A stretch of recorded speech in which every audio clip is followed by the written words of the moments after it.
If athleisure was a radio show, this would be that radio show. Bo Bishop, a man of fine taste and Montana class. My wife will try and drag me to like an Easter brunch buffet, and I don't even like that because I don't like everybody standing over food I'm going to eat. Friends with the highest intellectuals. We found out the hard way. We have white furniture. That's all I'll say. What a mess. Oh, God. Holy Literally. An athlete, coach, husband, and father. That drives me nuts. My kids are, I'm him. Shut up. Are you kidding me? You're 9. You're not him. I don't even know what the hell that means. And two guys who are considerable downgrades from a former football player. You're listening to Bishop and Friends.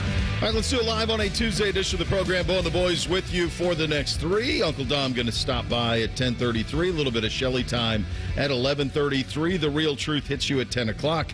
At 11 o'clock, we will blitz the NFL. Nice win for the Bengals last night as they stay alive. I was thinking about, as Reese is here, Cole here as well, here on a fine Tuesday edition of the program.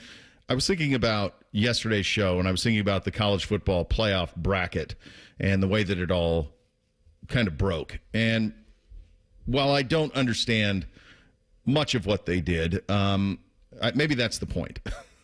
Maybe that's the point. In a sport where it all being decided, or most of it being decided on subjective process and trying to decide who's better despite not playing similar schedules or resumes or teams. Maybe that's what makes it all so beautiful, is that we can all sit here and argue about your team's better than my team and our conference is better than your conference and that conference is garbage and you play stronger out of conference and you play 8 conference games and we play 9. You play a garbage game before your rival. We don't. And maybe that's the beauty of all of it. I don't understand how there's a lot I don't understand. I don't understand it. It seemed to me like they selectively picked what metric mattered, and they did not apply it to all the teams. Strength of schedule mattered unless it didn't. Who you beat mattered unless it didn't. Who you lost to mattered unless it didn't. Head-to-head mattered unless it didn't. I mean, for crying out loud, we just saw Clemson play SMU. Clemson's the 12, SMU's the 11. They played last week, 2 days ago. Shouldn't that matter? Ohio State played Penn State a month ago. We all watched it. It was in State College. Penn State didn't score an offensive touchdown. Penn State's arguably got the easiest path to the national semifinal. Ohio State arguably has the toughest. The committee's lack of respect for Notre Dame is stunning to me. Notre Dame has the worst loss of anybody. You can't argue that, the Northern Illinois loss. But they've hammered people since. They've got a really quality win at Texas A&M. And somehow they're behind Penn State. I can't make sense of that. Texas doesn't have a single quality win. Now, we can't throw stones at them because we have a common opponent. They housed them. We lost at home. So we can't throw too many stones at Texas. Texas has a pretty enviable path. If I'm Oregon, I'm pretty pissed off. I'm the number 1 team in the country, and I got to play the Buckeyes or Tennessee, which is going to be a talent equates game. Should I win that, I'm likely going to have to play Texas, which is a talent equates game, all to get to the national championship game. Meantime, Georgia, who's going to be playing likely without Carson Beck, you're going to get probably Notre Dame and then probably Penn State is the way that's going to go. And the talent won't equate in any of those matchups. This is a really good Notre Dame team. Talent for talent, they're not on the level of Georgia. Penn State's not on the level of Georgia, talent for talent. They're going to play a talent equates game until they get to the national championship game. And with all that being said, this is going to be a lot of fun. And there's nothing we can do to change it now. And if you think back to as long as I've been doing, since 2007, as long as I've been here in town, the one thing that Buckeye fans said they wanted most, if you were to ask them, I can't even tell you how many times someone has asked me this. I'd love, or said this to me, all I want is to get an SEC team here in the winter. Give us an SEC team in November. Give us an SEC team in December. If there's a playoff, do you think we'll host? Man, I'd love to see one of those SEC teams have to come up here and play in the cold. Well, how about it? You got it. You got it. On a Saturday night, a week from this Saturday, the Tennessee Vols and all the Rocky Top are going to roll in here in their orange and white and play in Rocky Top 1,000 times, and it's going to be cold. We don't know how cold. I looked out. It's 2 weeks out, so it's hard to really hold you anything accountable. But it's going to be in the 30s or 20s, most likely, is what the temperature is going to be. It's going to be at night. It's going to be cold. So you're getting that. And from a building television show standpoint, which is something we talk about all the time, Ohio State is going to be the prime television showcase in every round it plays. You got the Saturday night 8 o'clock kick in the first weekend. You're going to get the Rose Bowl in the second weekend. I promise you, if it's Texas, Ohio State in one of the national semifinals, you will get the primetime slot. You're going to be playing at 8 o'clock at night. Book it.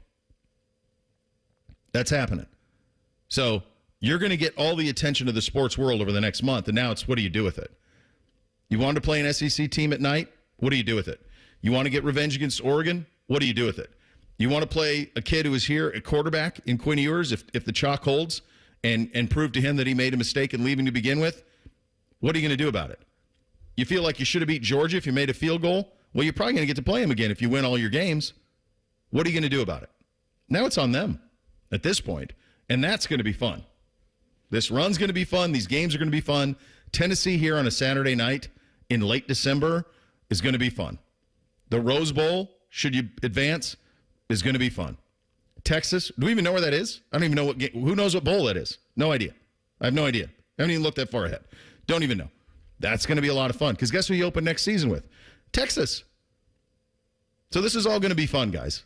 And while there's a million questions I have about the process and the way that they came about it and the selective criteria based completely subjectively on each team with no consistency, what they delivered for us is an incredibly difficult path that is full of intrigue. And for what we do, Reese, that's as good as it gets. Yeah, since they went away from computers, the only thing that's been consistent is the ridiculous inconsistency of the CFP committee, whether it was 2 or 4, now it's 12, it'll move to 14 and possibly 16. Outside of Alabama fan, I think everybody's just looking forward to the opportunity that all of these things present because there's some matchups you haven't seen in years. There's a couple generations of Ohio State fans that have never seen the Buckeyes play at Tennessee. I certainly don't remember 1996 that well. It was a Citrus Bowl, wasn't it? 20-14 was the final score. And again, I was 6.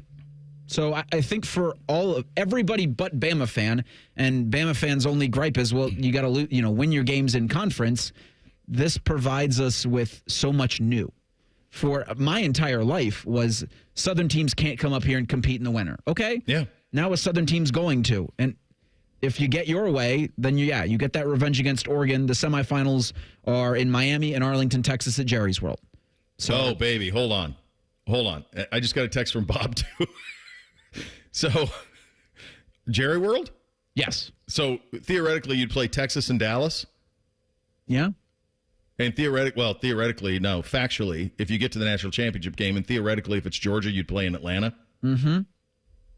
If you're watching on the stream, the guy over my right shoulder had a little bit of success in the South. That ought to be the mindset. I wonder if... Man. I mean, I don't know if they have... I'm trying to find... That's outrageous. So I think Georgia would have the preferential treatment. They'd pick? Is that... Yeah, I think... I was just about to go there because I think Georgia would pick between Dallas and Miami. And well, they'd take Miami. Then probably. That would leave the Longhorns and the Buckeyes in Dallas. Yeah. Yeah, they'd take Miami. But this provides everybody great content, and this provides everybody compelling matchups, and this provides us things we haven't seen before. So outside of the inconsistencies that, again, I would say you should have expected at the beginning of all of this, because they weren't going to hold anybody to the same thing. They were going to hold one team to the same thing they held the other team to. You know, it was hilarious to me, of the many things that I find funny about the college football and the committee and the selection process, was how much they loved Cam Ward until they didn't. Until they could not actually love Cam Ward because the team was just so flawed and their losses were just so glaring. And then they died on it. You're right. They died on hills. I mean, they died on the Notre Dame hill. They just were not going to give them any. No. I was going back and forth with people on Saturday. They're like, Notre Dame's the 5. They're not the 5. They're not going to be the 5. I was for sure it would be Texas. Would be the 5. Or and at that's least the loser of the SEC. Yeah. I mean, I tweeted once I knew Texas lost that might be the best loss in Texas history because now they get Clemson and they get Arizona State. I think people misconstrued that as like, well, this isn't the worst actual loss for Texas. It's like, well, look what it sets up for them. Sure does. Yeah. And you think from talent equating, they have as much as anybody. Them, Ohio State, Oregon, and Georgia. Yeah.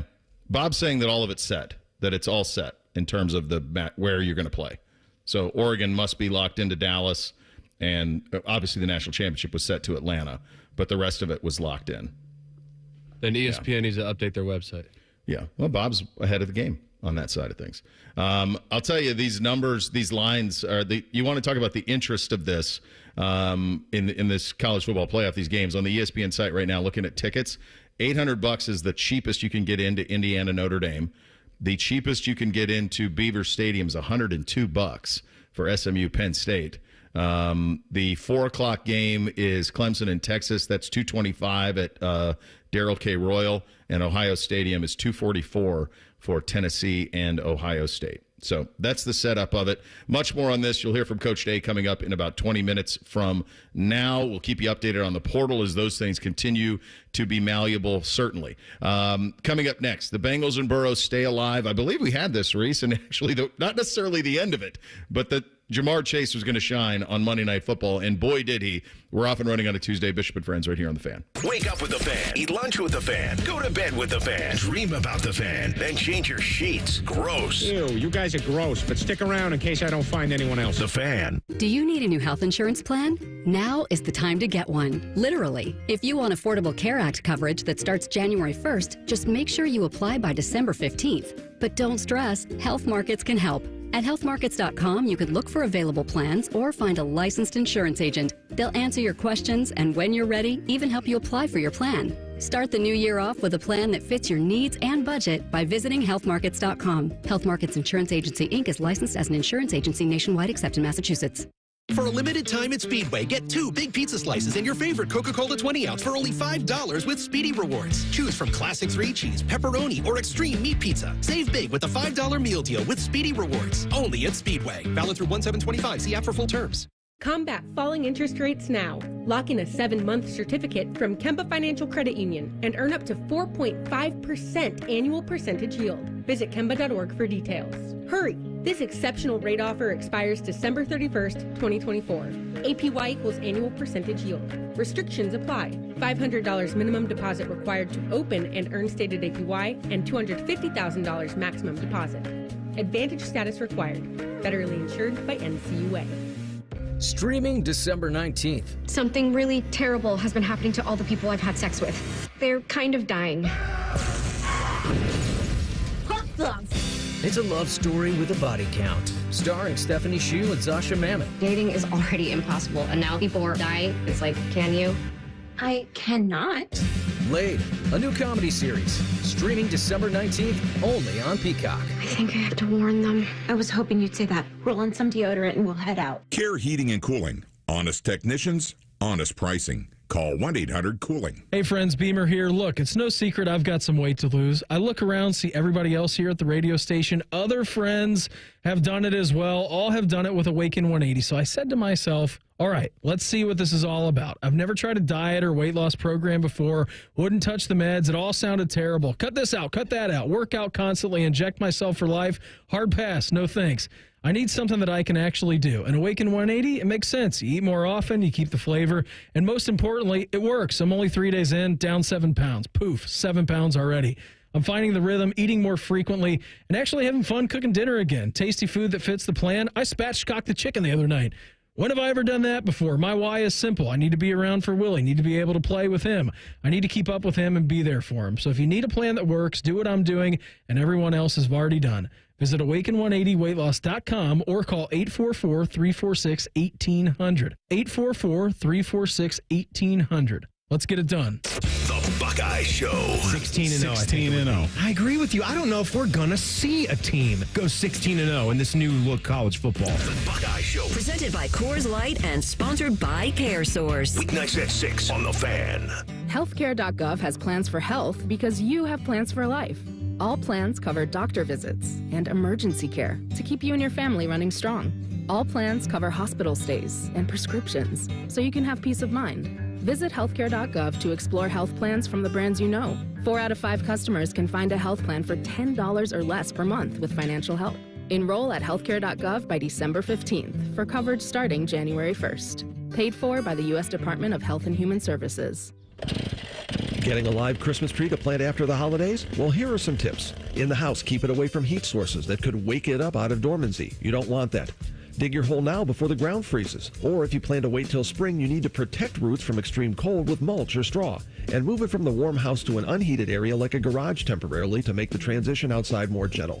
Merry Christmas and Happy New Year from the Ohio chapter of the International Society of Arboriculture at treesforohio.org. That's trees, the number 4, ohio.org. Fan weather. From the Logan AC and Heat Services Weather Center. A little bit of patchy fog out there this morning. Temperatures will be mild in the mid-40s with mostly quiet conditions starting off the day. Rain chances will be on the rise as we head toward the afternoon. Temperatures will hover near 50 for the high today. Rain will start to mix with a little bit of snow early Wednesday. With light snow possible throughout the day, impacts should be minimal. That's your latest 10 weather impact forecast. I'm meteorologist Michael Behrens on 97.1 The Fan. Common Man and T-Bone are idiots. You should listen to them anyway. Weekdays from 3 to 6. The Fan, Ohio's idiot destination. The best hair on the air. You were listening to Bishop and Friends. It's your Uncle Bo here, friends. It's the holidays.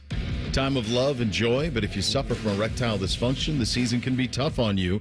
If you and your partner are experiencing struggles because of ED, change it up this year. Give the best gift you can give to the one you love by treating your ED and restoring your relationships. And that's where my friends at Tri-State Men's Health come into play. They have treatments that work where the pills and herbals fail. They have treatments with success rates well over 90%. Many of you out there maybe having mediocre sex life or just good enough. Could it be really good? Maybe the pills just aren't working. That's where Tri-State Men's Health comes in. So here's what you need to do. You need to schedule a consult with Tri-State Men's Health today. Your initial visit is $99, includes a medical consult with licensed medical provider, TNPSA test, and if medically advised, a test dose. Now, if the test dose doesn't work, the office visit is free. So it's a win-win, no-lose for you. Give them a call today, 800-900-9654. Visit TriStateMen'sHealth.com. Tri-State Men's Health has 2 locations here in town, quick exit off 270 in Hilliard and near Medical Mile in Westerville. Tell them that Bo sent you on that. Go ahead, Rick. Just from the Department of Corrections, per the CFP, in the playoff semifinals, the Orange Bowl or the Cotton Bowl, the number 1 seed will receive preferential bowl placement for the semifinals. The number 1 seed? Yes. So I'm wondering if that is just – so right now it's set that they would choose the – if you're Oregon, though, wouldn't you rather play Texas and Miami? If it is Texas. Let's say it's Texas, Oregon. Probably. I'd rather play them in Miami. I don't want to play them in Dallas. I mean, that would be all burnt orange. Oregon's not going to – they just don't have the alumni base. And it's so far. Like, you were out there, Reese. How long did it take you to get there? It's a trip. I wonder if Phil Knight if he doesn't provide a plane or 2. And you just go a big, giant duck watch party. Although they showed up pretty well, according to our man on the ground, Tyvis Powell, for the Big Ten championship game. But, yes, to your point, Indianapolis a little easier to get to than Miami. Well, at least there's probably direct – well, for them, there's going to – for their fans, there's no way that there's a Portland-Miami direct.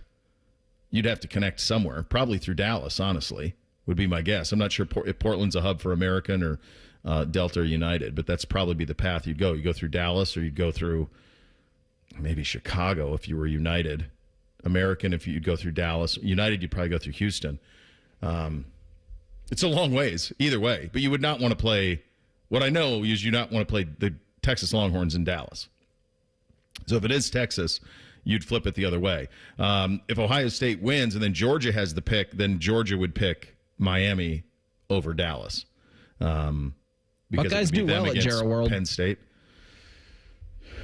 Yeah, I mean, both of those would be the rare instances. I'll tell this story real quick. My first experience with Buckeye Nation was the 07 national championship game, Ohio State, and it was in 06 season, national championship game in the desert. And up until that point, I'd never seen Ohio State play in person. I had no idea about the scope of it or anything. Obviously knew a lot about Ohio State football because I've been around college football for a long time and been a fan, but really didn't have any firsthand knowledge of it. And in the South, Florida was, at that time, the big bad bully. And not just because they had a tremendous program under Steve Spurrier and were kind of the dominant team of the 90s, but they also had, at that point, they had Urban in year 2, and you had the biggest fan base. I mean, there were Gators everywhere. Gators were everywhere. I mean, you play the cocktail party, there were more Florida people than Georgia people at that time. Now I think it's probably flipped. But in those days, Florida was that type of powerhouse. And I remember showing up to cover that national championships team. We were staying at the Camelback in Scottsdale. And this was the first time I ever saw Dom. I didn't even know who he was. I just knew that, like, he had a Channel 10 on his polo, and there were 50 of them. There were like 50 guys working for Channel 10 there. And they built working a set. for Dom. And I'm like, what is, it was like me and a camera guy. That's it. And that's all we had. And like, they had a set and 50 people. And then we went out in Old Town Scottsdale, a bunch of my buddies who were on the Florida beat and covering the Florida side of it, who because you know, it's like anything. Like, we know guys who from out of town who cover the Buckeyes through years. And I was down there for 7 years. So I had a lot of buddies who were, on that Florida beat. And I remember we went out in downtown Scottsdale and thinking, like, let's see how this goes. And I mean, you want to talk about outnumbered? It was like 10-1. Like, Gators stood no chance. They were overwhelmed by Scarlet and Gray. Just overwhelmed, just swallowed them up. And then we go to the game, and we were seated right next. The press box was in the stands, and we were seated right next to the Florida student section. Was kind of up by the press box. There's a ton of Florida students there, but that was there wasn't much blue. It was mostly red in that stadium in Arizona. And I remember thinking, this is crazy. Like, Florida doesn't get bullied by anybody except Ohio State. Ohio State bullied them, and they had all the seats. Now, Florida won, and they got the last laugh on that game. But the reality was that that was my introduction into what Buckeye Nation is, was, oh, my God, somebody overwhelms Florida. Nobody overwhelms Florida. Nobody. Doesn't happen. And that was my introduction into it. And so when you think about having to go to Dallas to play Texas, should you beat Oregon, that's a test of all tests, if you ask me. Like, can you really get a 50-50 split in Dallas against Texas? And if you play for a national title in Atlanta against Georgia, can you get a 50-50 split in Georgia? Because in the Sugar Bowl, I thought there were more Buckeyes than Bama in the 14 Sugar Bowl. Slightly, but it was pretty close to 50-50. But, man, that'd be something. That's a monster test just to see if they can pull that off. But so there are only maybe a handful of fan bases. Ohio State, Michigan, Georgia, Alabama, and Texas that could go to any location and be at least 40% of the fan base. And I think it's Ohio State and second's eighth. The chasm between number one Buckeyes and the rest of them, yeah. Well, I've talked to... There's just so many alumni in so many different, large cities. Everywhere. I talked to the great Chris Quinn about this with the Buckeye Cruise. I'm like, could you do this anywhere else? He's like, I don't think so. I don't know if we could. I don't know if we could do the Buckeye Cruise anywhere else. It might only be here where you could do something like that and truly sell it out and make it what it's been. Bengals get out of Dallas with a win it took to the end. A beautiful ball from Joe to Jamar. Jamar was targeted 18 times in this game. 18 times. He got 14 of them. I just had a feeling, and I know you did too, Reese, like just playing in Big D, that he would shine bright, and Joe did as well. They're still in it, technically. Burrow available post-game describing the game-winning touchdown to Jamar Chase. It was just our quick game, quick outs on the outside, guys playing off to the field. Jamar, that's a throw that we rep all the time. And we talk about throwing it inside shoulder so he can turn and make a play if the corner's off. He was able to do what he does. We've repped that a million times. So technically they're in. They're still in the mix. The road is perilous. So Denver right now occupies the last spot in the AFC playoffs. They are 8-5. Indy is 6-7. Miami is 6-7, and then the Bengals at 5-8. Now the Bengals play Denver. Do they not? They do. It's December 29th. All right. I'm going to pull up. So that's one of those ones where you got to that's a two-gamer there. They got to win out, obviously. It's very doable for them to win out and get to 9 wins. They're at Tennessee this weekend. They'll be huge favorites in that. Then they host the Browns. They'll be big favorites in that. And then it's Denver at home. I mean, you get there, you're 3 in a row. Now you're 8-8, and then you're at Pittsburgh to close out the season. The question is, does Denver, what is their road like?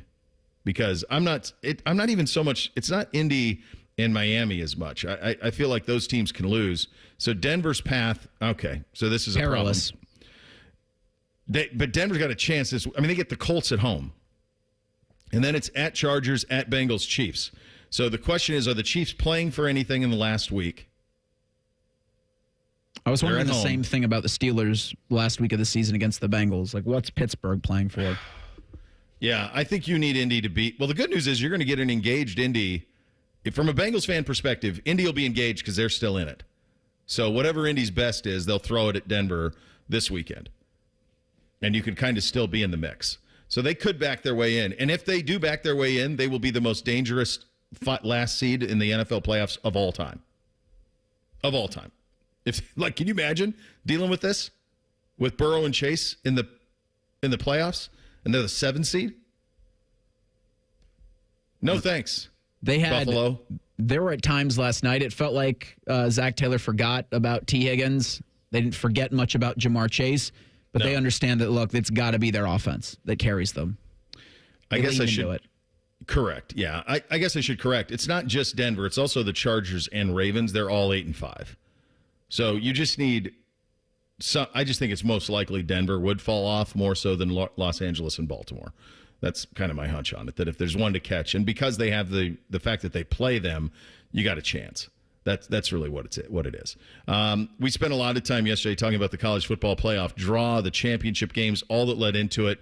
Well, what about this Buckeye team? Where is the mindset coming off of the crippling loss to Michigan? You'll hear Ryan Day on that in 2 minutes. Bishop and Friends right here on The Fan. Hey, folks, when it comes to Christmas trees, don't get played by foreign plastic. Just like you wouldn't replace a prize QB with a mannequin. Don't replace American Farm Fresh trees with fake foreign plastic. These farm families are the MVPs of Christmas, growing champions right here on American soil. They're not sitting on the bench. They're out there every day growing real Christmas traditions. Make the winning choice, Farm Fresh Christmas trees, not foreign plastic that pollutes. Visit GetRealKeepItReal.com to find your local farm MVP.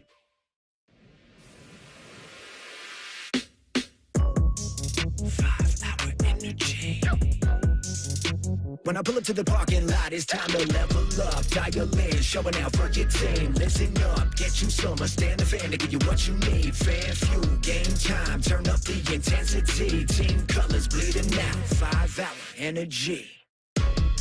For a limited time, get the fan fuel flavor at 5hourenergy.com.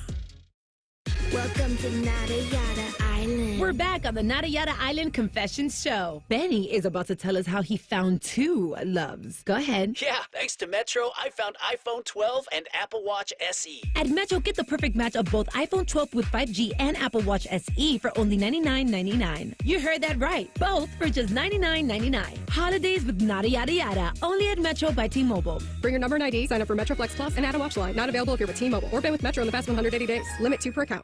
A savory Meyer ham is the perfect centerpiece for any holiday feast. Now through December 24th, Meyer's Spiral Sliced Half Ham is just 79 cents per pound with M-Perks. Limit 1, no clipping necessary. Discount automatically applied when your M-Perks ID is entered at checkout. Buy one, get one for $1 on a 3-pound bag of red or yellow potatoes or yellow onions. Save on Kraft Stovetop Stuffing for $1.99. And get a Marie Callender's Frozen Pumpkin Pie for just $4.99. Incredible taste and impressive prices make the holidays a good deal better. Exclusions apply. Go to Meijer.com for details. Bishop and Friends is sponsored by Awaken 180 Weight Loss. Fast, sustainable weight loss without medications. The solution for weight loss. Awaken 180 Weight Loss. What's up? What's up, man? What's up with you? Sponsored by High Bank Distillery, home of the best blended whiskey in America. Grab a bottle or dine in at their 3 restaurant locations, Grandview, Kahana, and now in Westerville. Drink local. Drink High Bank. All right, here's what's up on a Tuesday edition of the program. It'd be hard to argue that if you did not have a 12-team playoff, that Ohio State-Michigan loss that we saw a couple of weeks ago would certainly be on a very short list of the most debilitating, worst losses in the history of the rivalry game. This 12-team playoff allows for a bailout, is what it does. It allows for a second chance. It allows for a lifeline. It allows this Buckeye team to accomplish its ultimate goal. When you talk to them all offseason, it was beat that team up north, win the Big Ten, win the national championship. They said it. They owned it.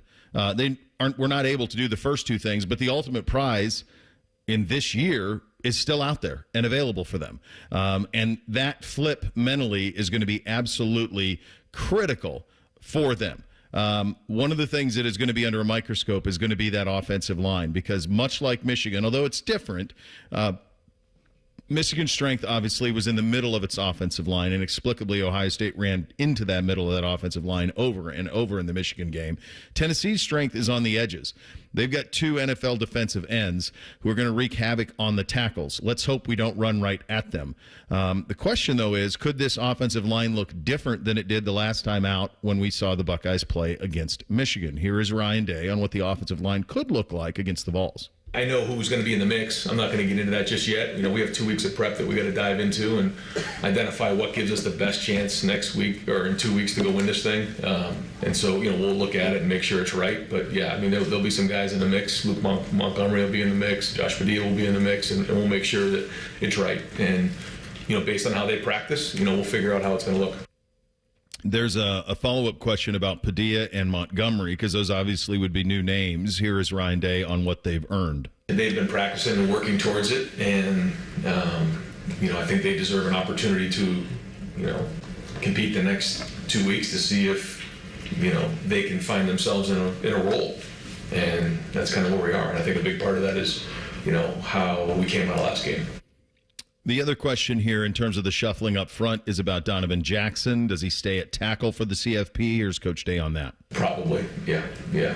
We'll look at a couple different things, but right now, and that's still a possibility too. George could really show something this week, and we can make that move there. But right now, he's going to be a tackle. I'm not saying this is happening at Ohio State, but when you think of these teams in the CFP, more so than even the teams in the bowl, how much do you think coaches are trying to keep kids in the depth chart engaged to avoid portaling? At least the ones here, 100,000 million trillion %. I mean, there's a reason he mentioned George Fitzpatrick in that last cut, who I don't think has played with the ones a single snap at all this season, because they still need that depth to remain there. And I don't know if you saw how many offensive linemen went into the portal yesterday, but it was about 600 some odd players just yesterday put their names into the portal. About 60 of them were slobs up front. So I think it's happening here for sure. And I can imagine that every place else that's competing in the college football playoff is doing something similar. I love the idea by Ryan Day to at least have this a competition on at least outwardly have this as a competition to keep everybody on their toes on that front, because you don't just make this about just monotonous practice for 2 weeks. You make it about competing for your job every single day for the next week and change. Yeah, you mentioned some of those portaling. Reportedly, Ohio State already getting some visits on this. Josh Thompson, a guard out of Northwestern, going to visit Michigan State, Auburn, and Ohio State this week. The Buckeyes, he'll be here on Friday. Made 21 starts, played in 31 games. Texas A&M, Cam Dewberry, who was a guy that they had kind of targeted in the 22 class. He played 32 games, made 8 starts, most of those appearances coming at left guard. I think you're going to – every single option that's available for you to pursue talent up front, you're going to pursue. One thing that's actually happening in the sport, and this is all the way at the NFL level, there is a complete lack of talent and drop-off on the offensive line across football in general. That what's happening is most of the players that have that type of body type are being funneled to D-tackle and D-end and not offensive line. And so across the sport, top to bottom, from the NFL down, you're just not, and the best way you can look at this is just look at pressure rate in the NFL. And the reality is that defensive ends and tackles are in what's happening more and more every single year. Those guys are outperforming their offensive line counterparts by a wider margin as the years stack. And so it's a problem across the sport in general on the offensive line. The Buckeyes need to solve it, obviously, in the portal. And I do think that part of the reason that you open this stuff up for competition is you got, first of all, keep guys engaged, keep them out of the portal, keep them locked in. But secondly, you got 3 weeks here. Like, you've got to keep it kind of spicy, and you got to keep people on their toes a little bit. So I do think that's part of it as well, of keeping everybody accountable. This is kind of like a mini training camp. I mean, you haven't, by the time you play, it's going to be damn near a month in between. That's a long time to kind of stare at each other. And there's a lot going on, obviously, behind the scenes between the portal and recruiting and all of it. But there's also like keeping guys engaged and refocusing. And a big part of that refocusing, I think, will be on the shoulders of Will Howard. And he's been such a leader all season long. Obviously, the offense was not great in the Michigan game, but Howard's response to that is something we're going to keep a very close eye on. Here is Ryan Day on his quarterback's response. When you first come off of those types of things, there's a lot of emotion. And then as time goes on, you got to get refocused because you know that, what you've done in the past really does not affect what's going on moving forward. Everything is out in front of us. And I think he's in the same boat just like that. And, he knows what needs to get done. We got to have great couple weeks of preparation and then go put it on the field. And he's the same way. And, I know he's excited to get back on the field this week. I think the biggest change for what I thought Will Howard's job would be upon him signing here and what his job actually is maybe the biggest miss that I've had on this Buckeye season. My assumption was that they would be able to run the ball with those two backs and that Will Howard would point guard them in most of their wins and make timely throws and take care of the football and handle it. The reality is that if this team is going to beat Tennessee, Oregon, Texas, presumptively, and Georgia, it's going to be on his arm because I haven't seen anything when talent equates to lead me to believe that Ohio State's going to be able to run the ball whenever they want.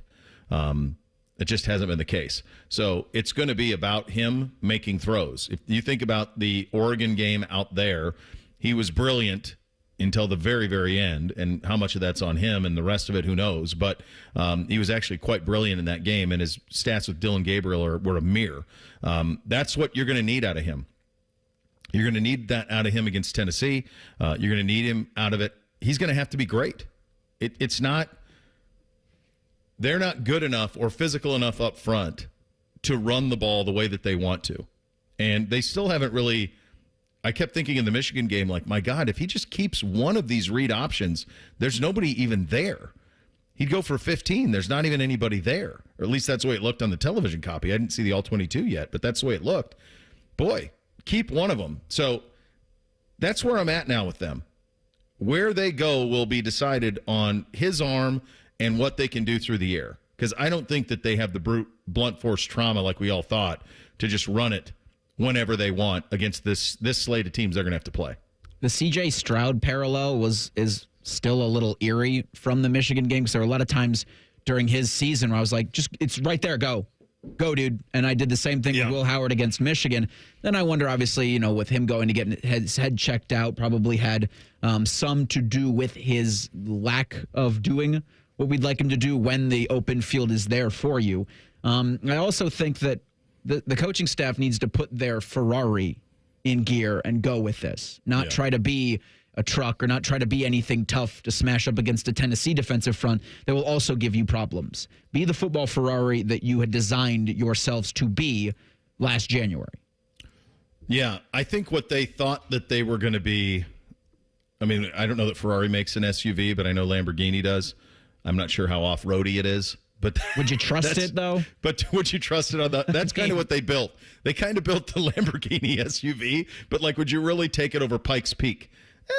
Probably not. Not trying to pull a horse trailer with it, yeah. Yeah, you're not going to do that. Speaking of horse trailers and absurdity, it was an episode of television. Man. It's an episode of television, and honestly, one of the biggest individual flexes that I don't think landed at all, but one of the biggest individual flexes of a creator of a television show at a penultimate episode I've ever seen. We will get into that coming up next. Bishop and Friends right here on The Fan. We're the highest rated sports radio station in America. There's no joke there. We just are. The Fan, Ohio's sports destination. Men, we hear it all the time. A man comes in to get his erectile dysfunction treated, and very soon thereafter, he tells us that his relationship is renewed. This is Jeff for Tri-State Men's Health, and you should know that ED doesn't just affect you, it also often affects your partner. They can feel undesired, unwanted, they may even feel like you don't love them anymore. At Tri-State Men's Health, we've successfully treated thousands of men for ED with protocols that have success rates as high as 90%. which means if you're like most men, we can get you back to the guy you used to be. You could even last up to an hour or more and find you're performing like you haven't in years. So call us today and give your partner the gift of renewed love. Your first visit is only $99 and includes blood work, a medical consult, and if medically advised, a test dose. And if that test dose doesn't work in our office, your visit is free. Call 800-900-9654. That's 800-900-9654. Or go to tristatemenshealth.com. That's tristatemenshealth.com. Tri-State Men's Health, a Promenic restorative health practice. The Central Ohio leader in roof repair and replacement is Roof Revivers. With over 350 five-star reviews on Google, Roof Revivers is committed to repairing roofs first before replacing them. If your roof needs repaired, visit Roof Revivers online at roofrevivers.com. Roof Revivers, we fix leaky roofs. Hey, what's up? It's T-Bone. I just found out that Daisy Sour Cream launched their new French onion and ranch sour cream dips. I love dips, and these new dips from Daisy Sour Cream are a game changer. They taste just as good as if they were homemade. They're made with Daisy Sour Cream and real herbs and spices. The new dips from Daisy Sour Cream are made with ingredients you can find in your kitchen, nothing more. Get your favorite chips, wings, veggies, or whatever you like to dip, and check out these new French onion and ranch dips only from Daisy Sour Cream. Bring the thrill of the stadium to your wallet with the Love My Crew checking account from Pathways, the only checking account that rewards you for being a Crew fan. Pathways Financial Credit Union, your true financial partner. Federally insured by NCUA. Common Man here for Care Heating and Cooling. There's a lot of HVAC companies out there. I trust Care with my business, and I know you'll be satisfied customers. I am the most miserable person on earth. So if I'm satisfied, you know they must be doing something right. But don't take my word for it. Care has been named the 2024 winner of the Better Business Bureau Torch Award for Ethics. That's a polite way of saying they provide you with excellent product and service, and most importantly, they never screw you over. Here's another example. Lennox. They sell tons of product all over the country. They've awarded Care their Lennox 2024 Partner of the Year Award. Just bragging at this point. I suggested a new tagline for Care Heating and Cooling. Here it is. Obnoxiously efficient. They didn't like it, but I stand by it. Don't wait for your furnace to crap out this winter. Get on their Care plan and get your unit checked before the pipes freeze. And it costs you thousands of dollars, and your wife swears at you. That certainly never happened to me. Care Heating and Cooling. Call 1-800-COOLING or book an appointment online at careheatingandcooling.com. When you need a company you can trust. Join our resident gambling degenerates Steve Biddle and Scotty Vegas for On the Money, Wednesday night at 8. Presented by ESPN Bet at Hollywood Casino Columbus. All the action, none of the responsibility. The Fan. We all hear the radio ads about the IRS. They tell you to be afraid, to be scared, and they try to frighten you into calling. I'm not here to do that. Tax Relief Advocates is different. TRA is here to tell you that if you owe money to the IRS, whether it's $5,000, $50,000, or $500,000, we have a solution. It doesn't matter if you're sitting in your car, at work, or with your kids. No matter where you are, call now. 800-575-6759. Don't lose hope. TRA can eliminate or reduce what you owe to the IRS. Generous programs are now available that can give you a fresh start. Our passion is taxes and helping individuals fix their IRS problems. We have over 1,000 five-star reviews on Google and an A+ with the Better Business Bureau. You don't need to be afraid of the IRS any longer. End your tax nightmare today by visiting us online at TRA.com or call 800-575-6759. That's 800-575-6759. Tax Relief Advocates. Real solutions for real people. Want to know anything about the Fans contest, how to win, or what's up for grabs? Check out 971thefan.com. The Fan, Ohio's sports destination. Bo knows many people. He talks to the interesting ones on this show. This is Bishop and Friends. All right, before we get into this, what television series that you've enjoyed, this is for both of you, actually landed the plane in the end? Sopranos, I thought was pretty good. Did you watch it in real time? No, I saw it at the end. I saw it after. Did you know what was coming? Or had you heard? I had heard bits and pieces, but I think I had managed to stay away from it. Okay. For the most part. I watched it live, and I mean, in those days, like you had like Sopranos parties, like people did that. They'd make Italian food, and you'd sit down with, and I was in Tallahassee at the time, and with 15, 20 people watching it, and we thought the cable went out. Truly. Like, that's what we thought. So you don't think it landed? In real time, I don't think it did, but now I've rewatched the series, and I think it crushed it. I think it was everything that you'd want. We rewatched it with my wife during COVID. She'd never seen it start to finish, and so we watched it during COVID, and I thought they crushed it. I think they landed the plane absolutely. But in real time, I thought, what the hell? And there was no information. It's not like you could go online and be like, what just happened? It was radio silence. So it was just like black screen, and the next day everyone's, what? That was it? It was crazy. Really smart. It was crazy. Yeah, it was crazy. That's all anybody talked about for weeks. David Chase didn't do an interview forever, the creator of it. Nothing. Kevin brings up a really good one in the YouTube chat, Succession. Succession crushed it. I think that's the most recent one that was a great job. Perfect. No notes. You're good. Yeah. We're good. They crushed it. I think Breaking Bad did. I think Breaking Bad crushed it. Yeah, someone else said that. We got a few Breaking Bads in the chat. I think Mad Men saved an otherwise pretty so-so final season with a pretty good last couple of episodes and probably landed it. The Wire got mixed reviews in reality when I think it landed it when you rewatch it, but the final season's kind of crazy with the made-up news stuff. That's a little wild. Yeah, The Wire was so up and down. I mean, again, I didn't watch it in real time, but just watching it back, which season they're on, the docs stunk. That's 2. I think it stinks. It stinks because you want more of the corners, but right. I think in retrospect, I think it works. Because then now that you see the full canvas, you realize, this wasn't about drugs and drug dealers. This was about city. And it was about what is happening in an American city. Is that the star of that show was actually Baltimore, was the star of it. I bring all of this up because this Yellowstone show is a behemoth. I mean, it's 15 million people watching this thing every week. It's crazy how many of y'all are watching it. And I'm watching it, and we do the reviews of it. The most famous not landing the plane is Game of Thrones. I mean, that's an absolute butchering of what otherwise was flawless television. All right, so we are to the penultimate episode of Yellowstone. Best storyline. Good luck. I think it's Casey becoming the king or something. What's his plan? Is he? That was an okay cliffhanger. I think he probably sounds like he's going to commit some tax fraud. Well, I think he's going to donate the land to Rainwater's getting the land.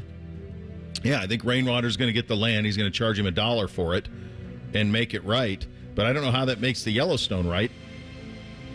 Are they going to lease the land back? So that's where... from them? I don't understand how that's... And again, spoilers for those who haven't seen it, but that's where the episode ends. And I think because we've seen such little of Rainwater, that this becomes they're going to give it to him. And because he's the only one that has the power to keep it in its pristine shape, or its pristine form, I should say, then he's the best option they've got. Yeah, I think it's... But boy, they send you on a maze to get there. I think what they did is what they're going to do with the spinoff of this, because you notice they're not calling this series finale anymore, Reese. It's called season finale now. It needs to be the series finale. It needs to be series. But I think what they're going to do is they're going to spin Beth and Rip into horse traders with that Travis clown, which is Taylor Sheridan. And they're going to have Jimmy work for him, and that's going to be the show. That's the show going forward. I'm just going to say this right now. It was the biggest flex of a showrunner in the history of television that this guy made in the second to last episode of this series, where there's actually quite a bit that needs to be sorted out. Probably 30 minutes of this episode was just him making himself look cool. It was all about the Travis Wheatley character played by he's been Taylor just Sheridan. Pieces. Yes. And all of a sudden... The penultimate episode, Beth Dunn wouldn't play strip poker with anybody, let alone him. I mean, just especially him. Especially him. Because you have the scene where she's doing that, and then later in the episode, her and Teeter are yelling at trust fund babies at the bar. It's crazy. Like, these are two Beth Duttons here. Yeah. Because she'd tell him to go F himself. Of course. Travis Wheatley. And then he would say, yes, ma'am. And then agree to help them with the auction. Right, this ridiculous thing. I mean, he cast Bella Hadid as his girlfriend, for God's sakes. Like, that's how shameless this was. Best scene. I mean, watching the horses, watching his character do the horse trotting is always cool.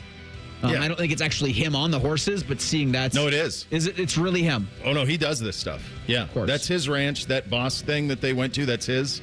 No, that's him. He bought the 4.6s. When he had his maintenance crew go up rival, to bid against the Brazilians that had showed up, that was pretty funny.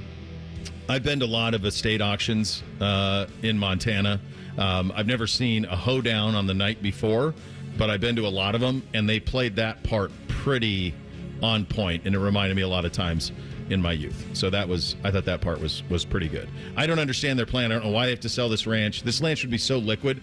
Our family farm ranch was founded in 1916, and I remember when my grandpa paid off the final debt in the 80s.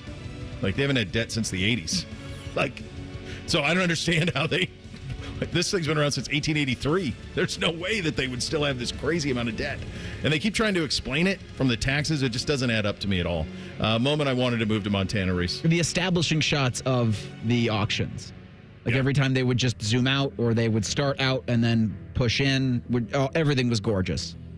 Yeah, I said this last week. If you do want to go out there and do the tourist stuff, there's a lot of ways to go. But if you want to go to, and you can stay at that place, it's expensive. We had it last week in Hey Guys, I think. It's the Chief Joseph Ranch. You would fly into Missoula, and then you drive south. It's near Darby, Montana, is where it is in the Bitterroot Valley. It's stunning, a stunning location. Uncle Bo, Montana fact checker. So I didn't see anything Montana-wise they screwed up. Two things they did, my wife asked me, she's like, at a horse sale or do they really sing the national anthem? Yep, they do. They play the national anthem before sales. That's a real one. The other thing that was real is she also asked this because she was moved by when I think it was Teeter and Casey brought in the horses, the riderless horses. That happens too. I remember in the Hoop Up Parade, this was 40 years ago in Conrad, Montana, Uncle Richard had passed, and one of my other uncle's relatives, they were doing the parade, and he ponied the horse with Uncle Richard's saddle and rope on it in the parade. So that part's real. They did that part very well. I didn't see anything they got wrong geographically or anything else. Quite honestly, there wasn't that much in Montana. It was just kind of the sale was kind of it. Which is pretty crazy for the second to last episode that you got next to nothing. I will say this, what they have done with Jamie Dutton is just, it's been this way for a long time. I forgot he had a kid. Yeah, so did I. I mean, it's like, oh yeah, that's right. I forgot that storyline. Okay. So you're just not enough invested in it. Episode grade, Reese. It's a D. Yeah.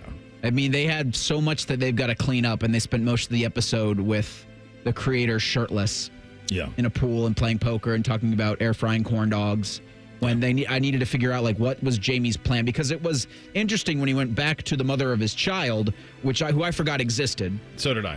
And then she's concocting this plan for him to absolve himself of any involvement with Sarah and John Dutton's murder. I was like, well, that's interesting. Pay off a little bit on that.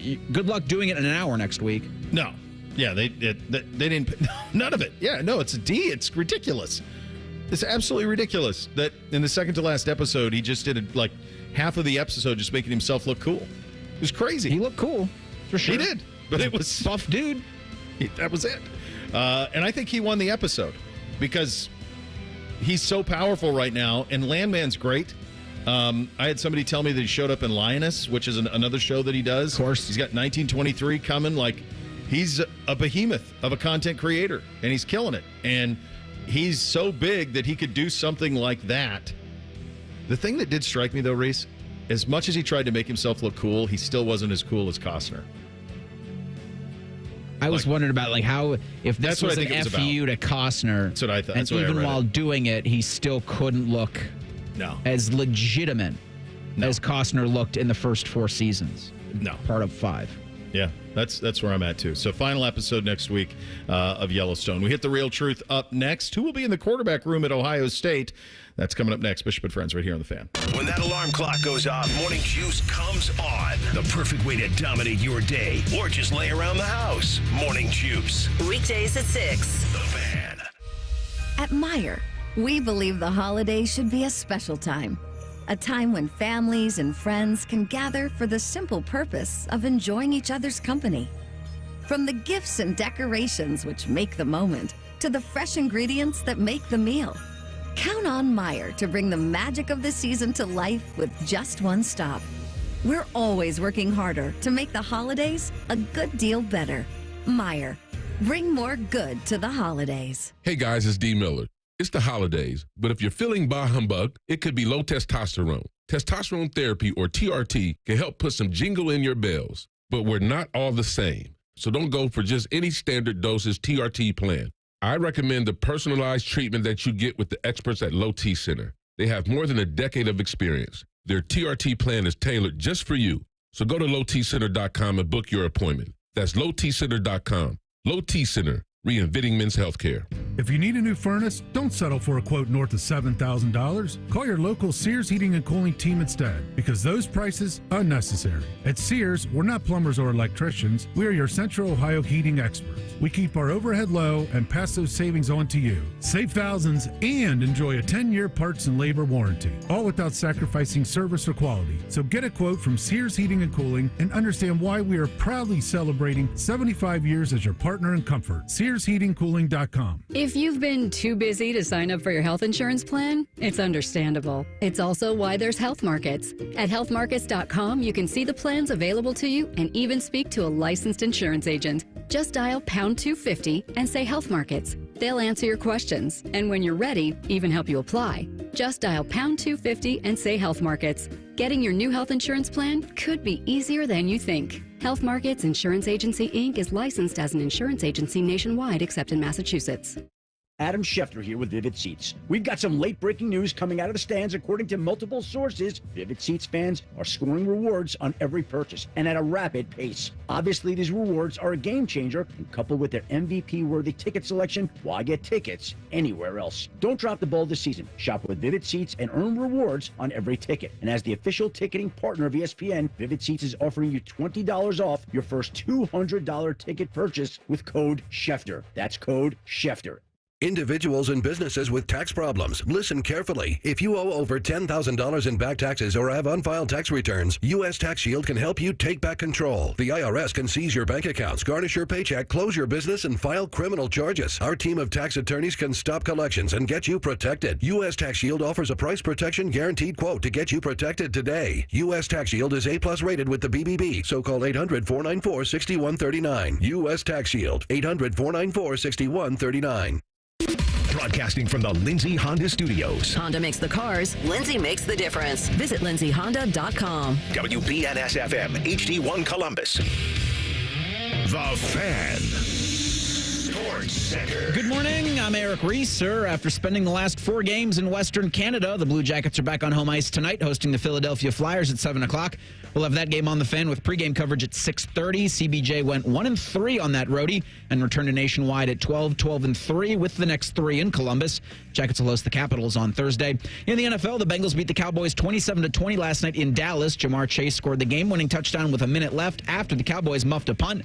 Cincinnati's 5-8 and needs to win out to have a shot at the playoffs. Bengals are at the Titans Sunday at 1.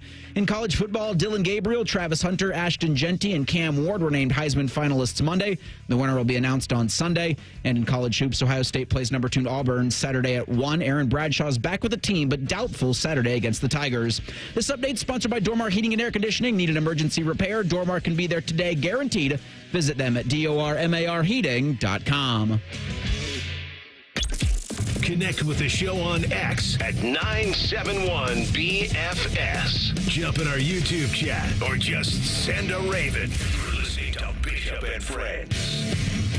You're talking about shows, especially prestige dramas, landing the plane.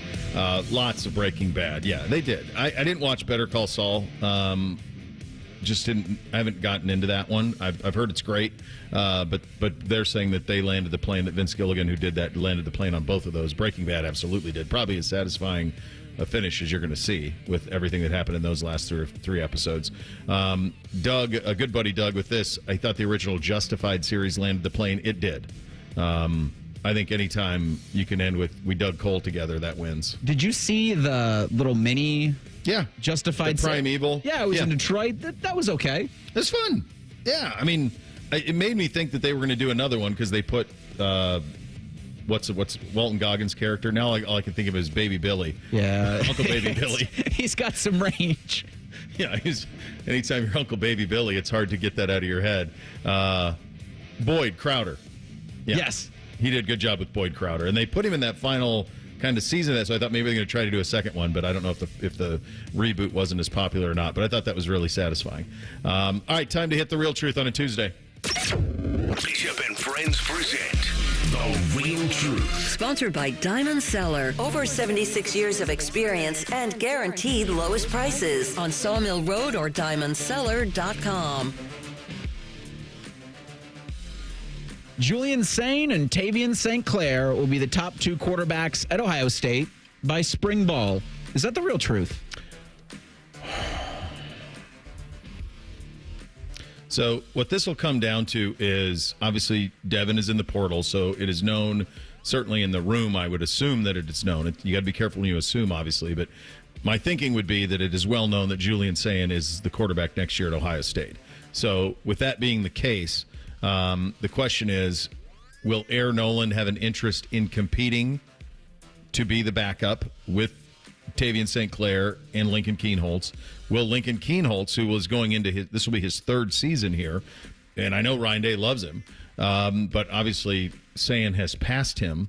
Will Kienholz decide to try his wares somewhere else, potentially positionally? He was an elite baseball prospect as well, so I mean, there's a lot going on with his athleticism.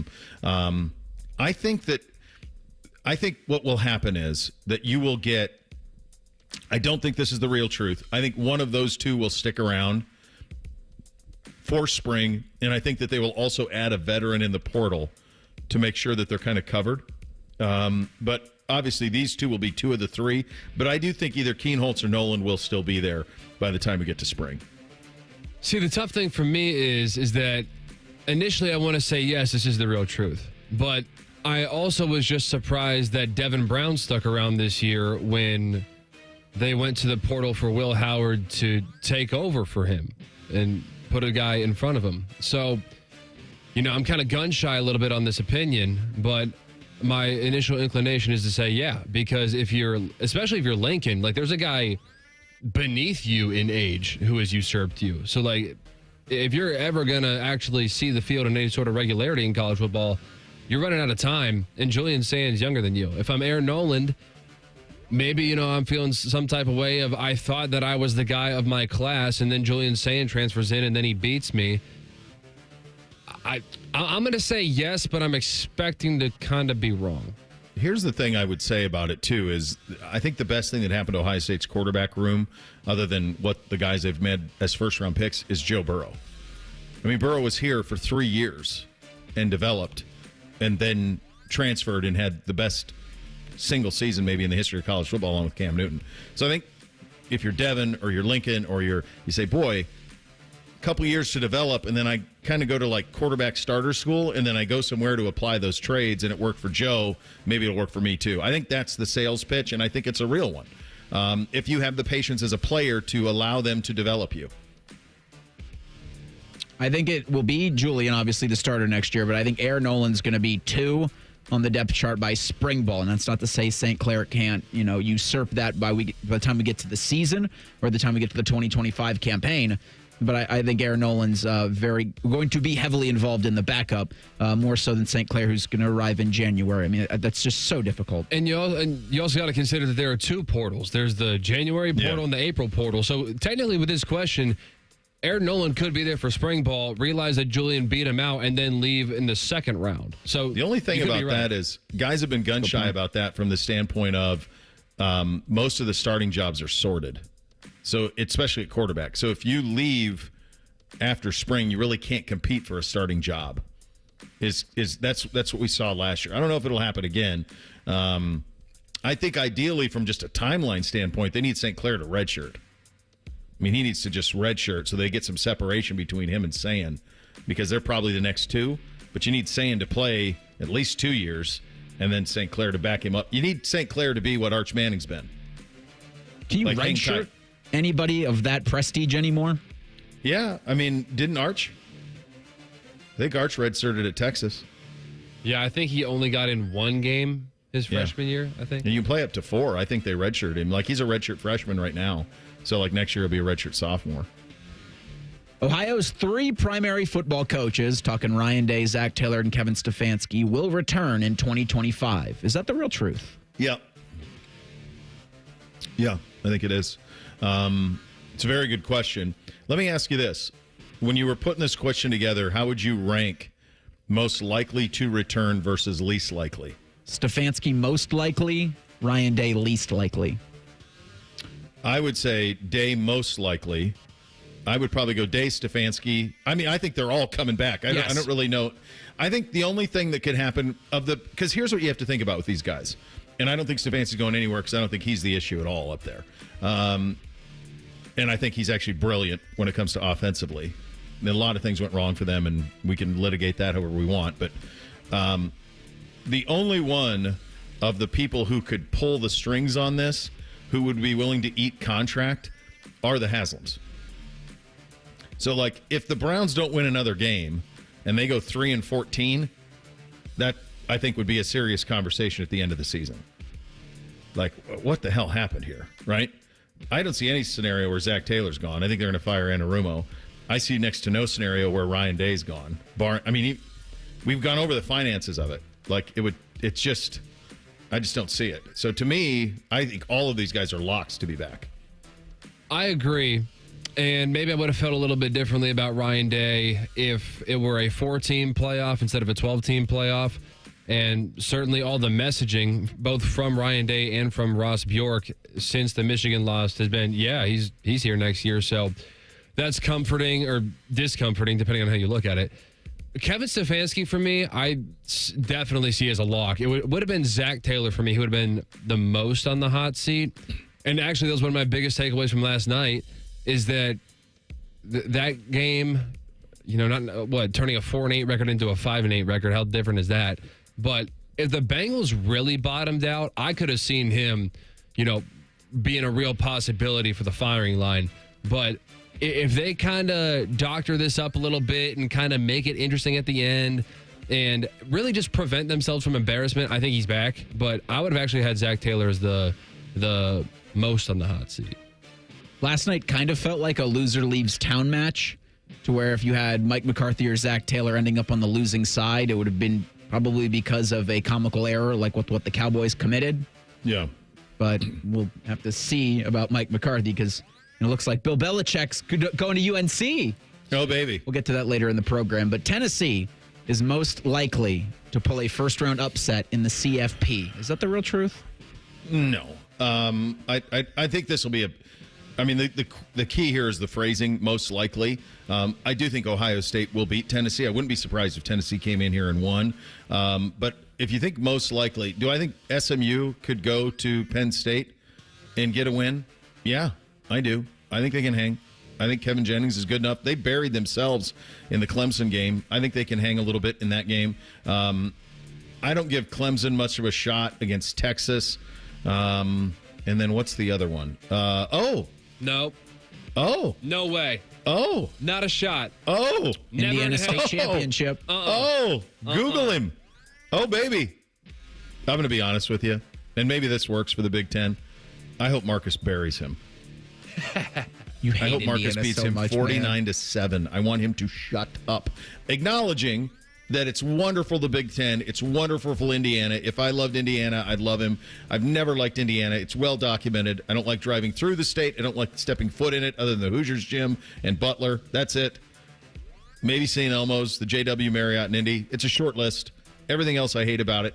So I hope Marcus buries him. But are you nervous about that one, Cole? No, not even a little bit. I'm very nervous about Georgia, even with a backup quarterback, because those guys have athletes everywhere.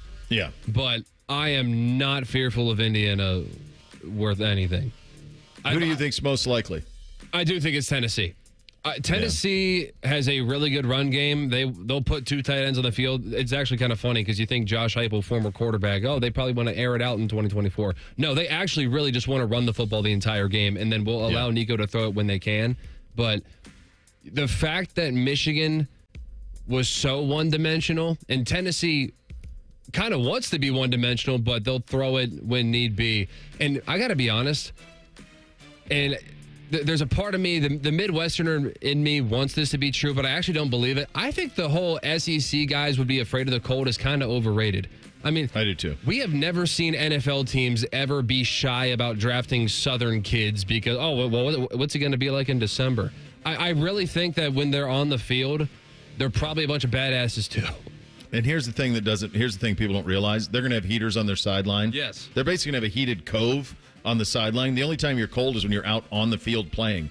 All the rest of the time, it's a heated balloon that you're in. Yeah, imagine if, like, the Philadelphia Eagles were like, nah, Jalen Carter played at Georgia. We just can't trust that. Yeah. Can't trust him. He wouldn't like the cold up here. Only the Lions can draft him because they're a dome team. That's true. Yeah. Yeah, I think Tennessee's going to, it's going to be a full day. There's no question. And to your point, Cole, in terms of what their DNA is, it's everything Michigan is, except their quarterback's way better than the Michigan quarterback. So other than that, it's similar. We're so shook by the Michigan game around here that we can't even see what happened before it. We're just shook by it. And until they handle their business against Tennessee here, you're going to continue to be shooked as a fan base. Speaking of shook, what should Browns fans look to shake out the last 4 games of the season? What should the goal of this franchise be? What is the one thing that you're going to try to judge this team on? We will get to that coming up next. Bishop and Friends right here on The Fan. We know everything about you. We know you love the Buckeyes. We know you love the Jackets. We know you're wearing a red shirt. I just freaked the hell out of someone. The Fan. This holiday season, give the gift of love with a ring from Diamond Seller. For over 75 years, our family has been a part of your love story. With an in-house design team available to help you create your dream ring, expert staff, and an unmatched selection, we're committed to bringing you the world's most beautiful diamonds. And here's the holiday magic. We guarantee the best price so you can make your moments memorable without a worry. For love and a ring that will last a lifetime, visit Diamond Seller on Sawmill Road or Easton Town Center or online at diamondseller.com. If you're struggling with ED or your performance is down and your belly fat is growing, listen up. You've got one life. Now is the time to act. At the Columbus Men's Clinic, we're not just healthcare, we're your secret weapon. Don't wait another day. Here's why you need to act right now. Every moment you delay, your condition could worsen. It's not just about sex, it's about your heart, your relationship, your life. The Columbus Men's Clinic has over 10 years of proven results for low testosterone and increasing drive, energy level, and performance. We've introduced ED and enhancement treatments so exclusive, you'll wonder why you waited. Procrastination is the thief of time. When it comes to your sexual health, you can't afford to wait. Join the League of Gentlemen who've walked out of our doors with a swagger. Call the Columbus Men's Clinic at 614-300-7400 or visit columbusmensclinic.com. Book your $99 male performance consultation now, including blood work. Call 614-300-7400 or visit columbusmensclinic.com. The Columbus Men's Clinic, making it happen. 'Tis the season to be hungry at Roosters. That's why for every $50 spent on Roosters gift cards, you'll receive a $10 Rooster Buck back in your stocking. May your holidays be filled with friends and family, love and laughter, and of course, Roosters Wings. Go to roosterswings.com today or drop by any Roosters location to purchase your $50 holiday gift cards and receive a $10 Rooster Buck in return. Happy holidays from all of us at Roosters. Roosters, a fun, casual joint. Your bathroom's got to go, the vanity's decayed, and toilet's really old. The bathtub's giving way. Give Batmobile a ring. Call morning, noon, or night. You do not have to wait for spring to get your bathroom right. Batmobile, your dream bath's on the way. Oh, you'll love to design the bath of your dreams today. Happy holidays from Batmobile. Call 380-225-BATH to schedule your free estimate or go to bathsrus.com. Get your furnace fixed fast. Call Care Heating and Cooling, 1-800-COOLING. Bobby Carpenter here for Germain Toyota. Ready for a new ride? Swing by Germain Toyota and ask for Marcello and discover unbeatable deals and a wide selection of new and certified pre-owned Toyota vehicles. Visit them at germaintoyota.net. Germain Toyota on the corner of I-70 and Bryce Road. Football season is here, and we have so much stuff. One station isn't enough. Find even more pigskin on ESPN Columbus. Set your second preset to AM 1460 or 97.1 FM HD2, or listen on the Fan app. Your home of the Buckeyes, the Fan. Healthcare.gov has plans for health because you have plans for life. All plans cover doctor visits and emergency care to keep you and your family running strong. All plans cover hospital stays and prescriptions so you can have peace of mind. Visit healthcare.gov to explore health plans from the brands you know. 4 out of 5 customers can find a health plan for $10 or less per month with financial help. Enroll at healthcare.gov by December 15th for coverage starting January 1st. Paid for by the U.S. Department of Health and Human Services. Ohio's public schools are safe, welcoming learning environments where everyone can thrive, no exceptions. Thanks to the nearly 120,000 public school educators in the Ohio Education Association. We are dedicated professionals who deserve respect, a living wage, and a seat at the table when decisions are made. And we're using our united voice to demand the supports and resources our students need to succeed. Because in Ohio, public education matters. Fan weather. From the Logan AC and Heat Services Weather Center. Hey there, Central Ohio. I'm 10 Weather Impact meteorologist Michael Behrens. We're looking at scattered showers this afternoon, high near 50. Temperatures fall tonight as we see a little bit of a dry period, at least for the most part, before we see scattered light snow as we head into early Wednesday. Temperatures in the mid-30s Wednesday, drying out by Wednesday night, but temperatures fall into the teens. Will only make the mid-20s Thursday with even colder, feels like temperatures down below zero. That's your latest 10 Weather Impact forecast. I'm meteorologist Michael Behrens on 97.1 The Fan. Matty Ice is currently bathing himself in creamy jalapeno dip. And I've officially run out of ways to tease this show. Rothman and Ice. Weekdays at noon. The Fan. First Friday miracles are always better with Uncle Bo. This is Bishop and Friends. Well, friends, it is currently December 10th. That means we're 15 days out. But there's still time. And it's your Uncle Bo here, helping you make your holidays stress-free this season as your one-stop luxury destination for over 77 years. My friends at Diamond Cellar offer everything from brilliant diamonds, classic timepieces, the world's finest fashion jewelry, something for every budget, every gift wrapped in their signature blue box. You hand somebody that blue box, baby, they know it came from Diamond Cellar, and they know that you're thinking about them. You'll be saving time, giving joy, all with the guaranteed best prices that no one can match. Experience holiday shopping the way it should be. Simple, elegant, for me, quick and easy, and also, and most importantly, unforgettable. Visit Diamond Cellar on Sawmill Road, Easton Town Cellar. Tell them Bo sent you. They'll take care of you on it. They're my guys, absolutely on that side of things. All right. We try to do this on the show when we talk about our teams. So we try to set a standard. So, for example, Buckeye football this year, beat Michigan, win the Big Ten, win the national championship. So, judging by that standard, we judge them harshly. Fail, to be determined, right? Buckeye basketball, make the tournament, win a round, get to the second weekend. Those are the standard that we judge Buckeye basketball. This season for the Browns, it was win the division. Win the division, make the postseason. Fail. So, as we're talking about the Browns now, with a month to go in the season and staring down the barrel of hosting the Chiefs on Sunday, who just win every single week, and coming off of two very difficult performances, how do you judge the Cleveland Browns? And furthermore, if you were ownership, if you were Kevin Stefanski and the people making decisions up there, what would you want out of the last 4 games of this season? Well, normally what you would want is you'd want to see young guys develop. So you'd want to see DeJuan Jones play the rest of the month at left tackle. You'd want to see Mike Paul play the rest of the month at defensive tackle, because those two guys are going to be fixtures in what your team is next year. You'd like to see Cedric Tillman and see if he can be a 1A receiver for this team. Those are some of the things you'd like to see. Guess what? They're all hurt. Greg Newsome got hurt over the weekend. He's probably done for the year. And so normally this time of year, when you have a team like this, you want to see young players and you want to see them develop. The Browns' young players you'd want to see develop are hurt. Even Luke Whippler. Maybe you'd want to see Luke Whippler play some center. Well, Luke got hurt in camp and has been unavailable all season, so you're not going to get a chance to see it. At some point, would you like to see Zach Zinner play again on the offensive line? Because it was a real struggle when he went in earlier in the year. Maybe, but are you really going to sit Batonio and Teller? So that's the spot you're in right now as a franchise is, what are you looking for? What are you playing for? As a fan base, what are you hoping to get out of this?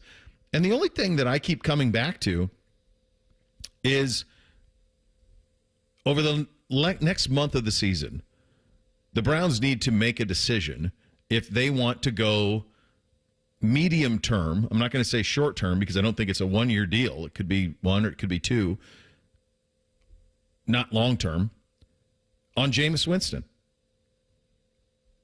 Do they want to give Jameis Winston the full offseason as the starter? Do they want to go into camp next year with Jameis Winston as the starter? Is he now the Band-Aid / bridge quarterback to whatever's next at the quarterback position for the Cleveland Browns? And furthermore, can Jameis Winston run Kevin Stefanski's offense? Because what they're running right now, it's Kevin's, but it's also Ken's, and he's throwing it 40 times a game because they can't run the ball. That's not what the Cleveland Browns are under Kevin Stefanski. So they got to get back to running the ball and play actioning off of it. Are they comfortable with Jameis doing that? And can they prove that can Jameis prove that over the next month, that going into next season, going into this offseason, Jameis Winston's the starter? We're not going to go into free agency because, quite honestly, they can't. Anybody who's coming at you with the Sam Darnold thing, they don't have the cap for that. Sam Darnold's going to get paid, and I don't think Sam Darnold's going anywhere, by the way. I don't think Minnesota can risk that. He went 22 of 28 for 5 touchdowns on Sunday. And what do they have, 2 losses? Yeah, pretty good. The job is winning. If J.J. McCarthy has to sit for 2 or 3 years, fine. Sit. That's a good thing, especially if you're winning with the other guy. Absolutely. Do the Jordan Love thing. Have him sit for 2 or 3 years. I think Sam Darnold's played himself into a Baker Mayfield contract for Minnesota. 3 years, 140, something like that. I think he's played himself into it. I think if you think anyone's going to be available off that quarterback roster, it's probably Dan Dimes. Might be somebody who's available. So what they need to decide is Jameis Winston, who they know, who they like, who his teammates like, is he the bridge, short, midterm answer at quarterback until they find the real guy who's going to be it long term, whether it be at draft or free agency or whatever? Probably going to have to be via draft. It's usually how that works. Is that where they're at? Or do they want to get in the world of Daniel Jones or whatever retread else is out there, which is quite honestly what Jameis used to be, is a retread. So that's the only thing. If I'm them, that's the only thing I'm worried about the last month. Everything else, the things I'd like to worry about, I can't because we got injuries everywhere. You can play spoiler for a lot of teams if you're able.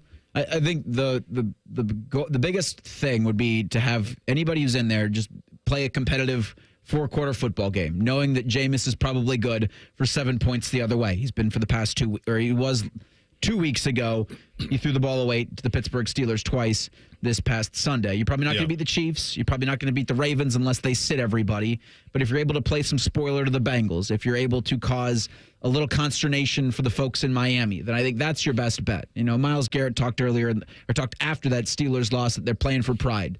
So if you got your old guys out there, if you got the old guard that's still going to play through this season, you're playing for pride. I hope they make the decision with Jameis that he's your medium-term bridge quarterback. I think if you can give him the full offseason, if you can get your offensive line healthy, if you can make some additions to the depth of the offensive line, then you're able to morph back into a Kevin Stefanski offense with a healthier offensive front that's more mobile down the field, a healthier Nick Chubb that's more mobile down the field, that has a little bit more pop and explosiveness. Then you're actually able to become the Kevin Stefanski offense that he wants Ken Dorsey to run or that he wants to run, and you've got a quarterback that you feel better with Winston, a full offseason of not having to deal with, you're going to take some air reps behind Watson, or he's going to take some reps, but in the background there's Watson doing air reps for some reason. You avoid all of that nonsense, then you put yourself in a position next season to at least be competitive for a wild card at best. Yeah, because you're in a roster reconstruction. What Tyvis said yesterday was pretty on point in terms of what I think the next couple off seasons will be for them. I think they'll draft offensive tackle, perhaps wide receiver, corner, defensive end, high in the next draft. That's probably what they will do. And then I could see them taking flyers on quarterbacks. Yeah, in the you get third one of and these fourth round. Playoff quarterbacks in the 4th and 5th round. Yeah, and see if there's something there. Because one thing we've known about Kevin's offense, and you can see it with Kevin O'Connell's, which is similar, you don't need to have elite traits. You have to have NFL traits, but not elite NFL traits to be able to run it and be successful. So that's something that they can kind of fish in a little bit. I think that one thing for sure. Well, actually, we're going to hear from Kevin in a second. One thing that I thought they would see is Dorian Thompson-Robinson. Obviously, they've seen enough of him because they aren't giving him a sniff of it.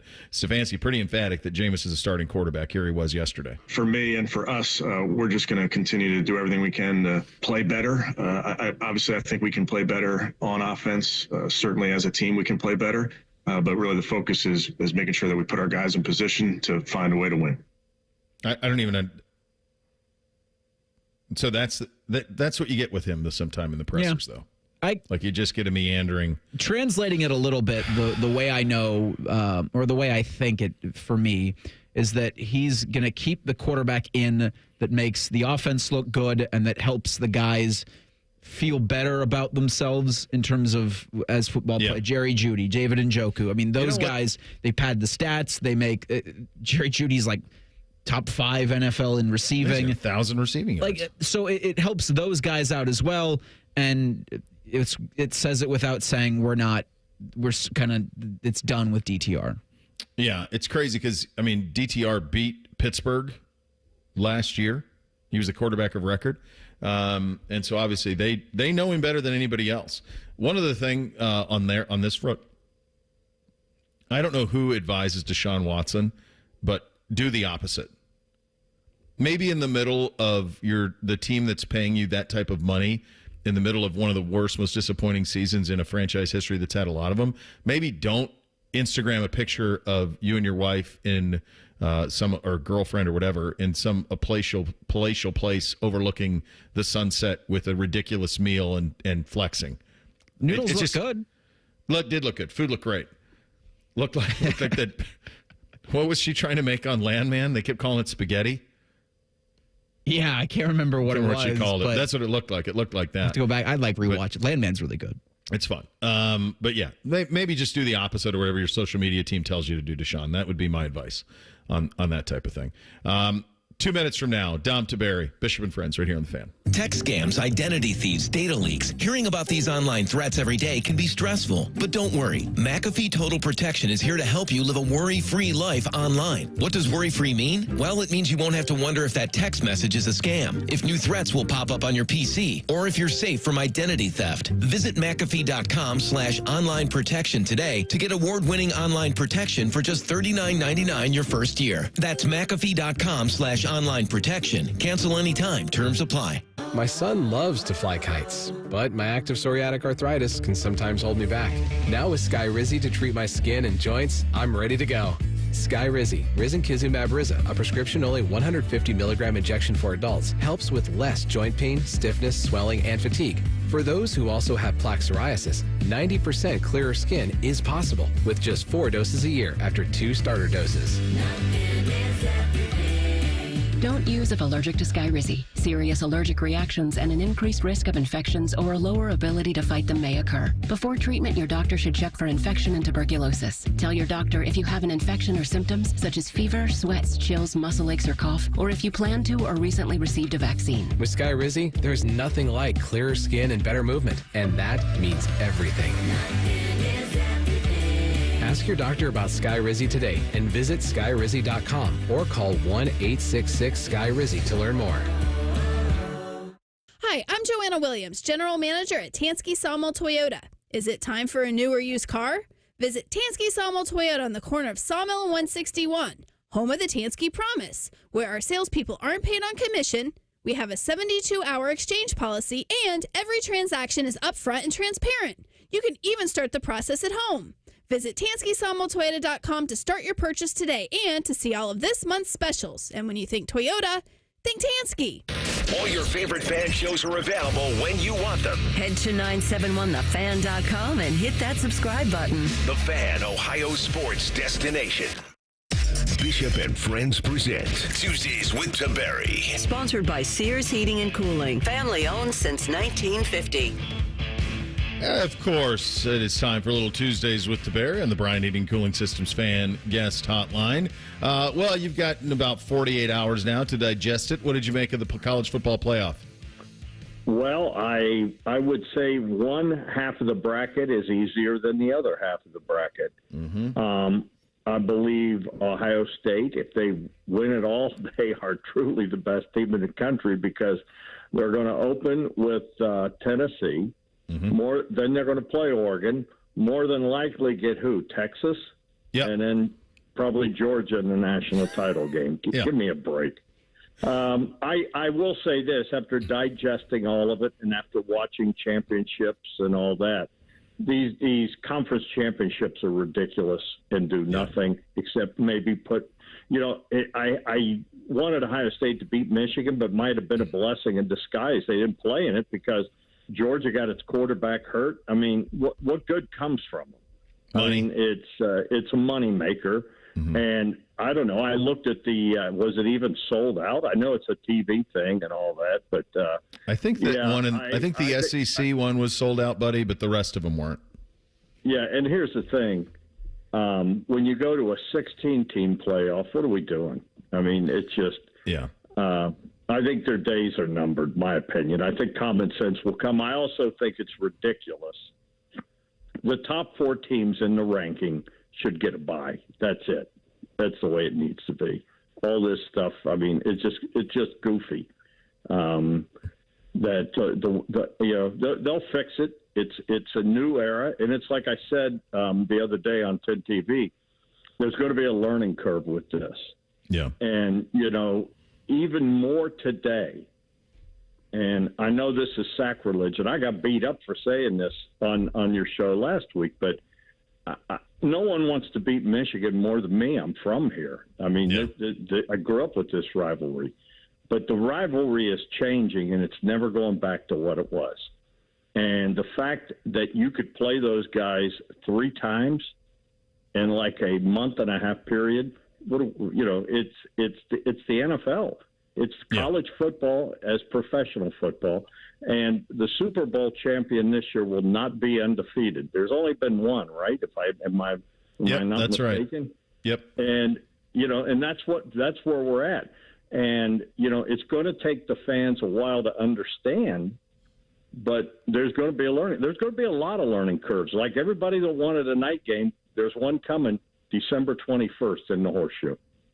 Oh my gosh, how many times have you been asked that or told that through the years? I mean, I said off the top of the show, probably 1,000 times people have come up and said, "Man, I'd love to see an SEC team have to play up here at night." Well, you got them.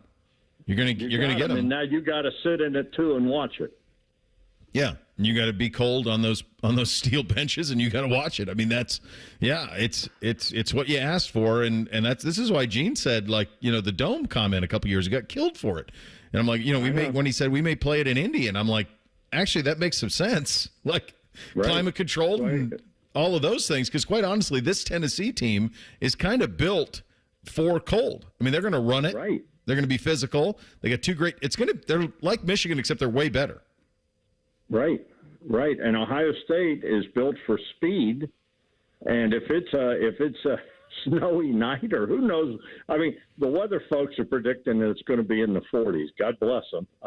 They're a long way out, though, right? They can pick it this far out. I mean, I've seen the weather change. But what happens when they get to a 16-team playoff and you got 2 home games or however it works? And we have talked on this show, what do you do at Ohio Stadium? Well, in the modern world of professional college football, is a dome stadium an answer down the road? Bo, we've talked about it, and that's sacrilege. But my whole take of everything, I'll go back to what you said, is that I think it's a work in progress, and I definitely think it needs work. It does, and I think they will. I just thought there were so many inconsistencies. Like, it matters head-to-head unless it doesn't. It matters who you played unless it doesn't. I mean, like, the idea that Clemson's behind SMU, they just played. We all watched it. Clemson won. Like, they shouldn't be behind SMU. We just watched us play Penn State a month ago, and Penn State's ahead of us. Like, what are we talking about? You won over there. Like, we watched it happen. And you're right. I think the path – I'll tell you, the team who's got – we can't complain much because you lost to a bad Michigan team. And so you can't complain too much. I think Oregon has got the real beef. They're the number one team by 100 miles. They are perfect, and they're going to have to beat Ohio State likely or Tennessee, and either that's a talent equate.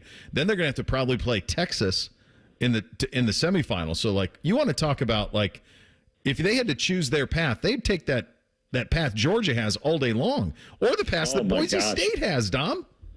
I'm shocked that they did that to Oregon. Georgia's got, but Georgia's not that good. I don't think, Bo. I just don't think they're that good. But they got dudes.